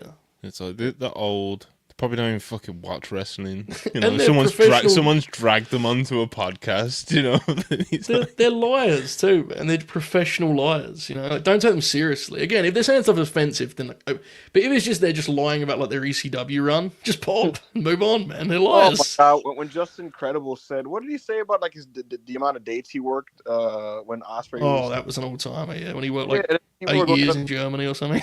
something like that, and someone like it was actually like 6 days, dude. It's like, look, man, you know, like just let him. Let's not get into just incredible on this glorious Monday night. Hello, everybody. DMs. My name is Yeah. Maven Huffman, and we're going to talk about. We're going to have an intervention with my good friend PJ Polacco. He's been accused of lying and stealing wrestling fans. Please, I've watched it once. It was scarring enough. All right. Yes, Monty. That was mostly my new job. Everyone should like the video. We started talking about 2019 WWE, dude. My Oh, that was bad. awesome. yeah, if you enjoy conversations about the worst era of wrestling ever, Yeah. Great show for like the you. video. If you like conversations about beat up wrestlers and Kurt Angle's path to his physical state right now, the video. If you like people that like to consume bad wrestling, like for fun, Rob has you. Tomorrow he's hosting a Raw review, but like Rob is like a connoisseur of just bad eras of wrestling. He watches it like for fun. It's like a dude that just pours like bleach in their eyes and like looks you dead in the eye and they're like, it's nothing, nigga. It's nothing. You know. I'll do it again. I'll do it again. You think I don't? Rob is a sick fuck, you know. Does it for the love of the game, though. Someone's got to do it. That's how he approaches it, you know. But yeah, man. Shout out, Rob. Obviously, Raw review tomorrow. Make sure you tap in for that. We'll keep you up to date with who's going to be on that once we know a little bit more. Yeah, same old schedule. I don't think we're doing goals on graps this week, though. So, because Anna's away and Charlie's busy, so we're just, you know what I mean, we'll take a skip this week. But yeah, man, Raw review tomorrow. Make sure you tapped into that. Please like the video. I have not plugged it enough. We have been very unprofessional during the show. We've been sidetracked a lot. Gone a little bit longer than I thought as well. So if you're still here, there's over 300 people here. So please be hitting that like button on the way out. It only takes you 2 seconds. I appreciate it, you know. We all appreciate it. I ended up doing this whole show. I was supposed to be here for like 5 minutes. Yeah, that's whatever. You know, it's the story of you, but anyway. I'm gonna get paid, right? It's my last show, bro. Just let me take the gate. Anyway, Wow. What tell you what, Hell yeah. you think people were asking? You think people were asking Great Muta if they could get a little slice? No, bro. You know? Yeah. Well, listen. You think they were asking Sting? Hey man, let me get some confetti as well at the end. No, bro. No. I shot an angle on my Twitter page for this goddamn show. I gotta Yeah, bro. It's what about? It's a thank you. You know? Oh, baby. It is. Anyway. This is crazy. Like I said, please like the video. Still over 300 people in here as we're wrapping it up, so hit that like button on the way out. Please subscribe if you haven't already. Appreciate all the super chats. Appreciate you guys for tuning in. And like I already said, tune in tomorrow for Rob's Raw review recap. Joe, you want to plug anything for Late Night Green? I do. Even I'll be live in like 5 to 10 minutes. Can we talking move about that 30? Yeah, we can. I had a feeling that was going to happen. We got kind of carried away here. Your cameo turned into a 2-hour appearance. We're talking about Alex Riley and stuff. March 2015 NXT. Joe, you know what? I'm not gonna. I've been folks. trying to withhold my takes on everything to you. I'm trying to. Like we leaked a little bit, but I feel like this could be a really funny show It will be. because I've never watched any of this shit before, and I have a lot of things to say about random things. Where I'm like, Oh, I'm wait, sure. what? So what's our new start time? Let me lock this in so we can figure out what we're doing here. Should we do Does like 20? Does 9:30, 9:35 work? Does that work? We can do 9:30. Let's do that. 35. All right, well, Pretty Not exact. for- He loves doing the exact times and still being late for them, bro. So don't even listen 9:30. to him. 9:30. Alright, so LNG 9:30 gold. people, 9:30, Late Night Grin, gold. You got to lock in for that one. You know, Ibra and Joe are going to be there in about 35, 40 minutes. It's you going get to me? be So Joe's third show today. What a he's an animal, bro. He's a Yeah. fucking animal. You get me? He gets paid though. what? He's paid handsomely. You know, but yeah, man. Ibra, you want to plug any self-made stuff or anything? Okay, yeah. You got anything for them? So coming soon to the Patreon, the 2 spaces that I did last week, which were really, really good audio, just talking about Putting himself over. Just yeah. So like, I did actually in-depth analysis of why AEW is good right now, which is fun.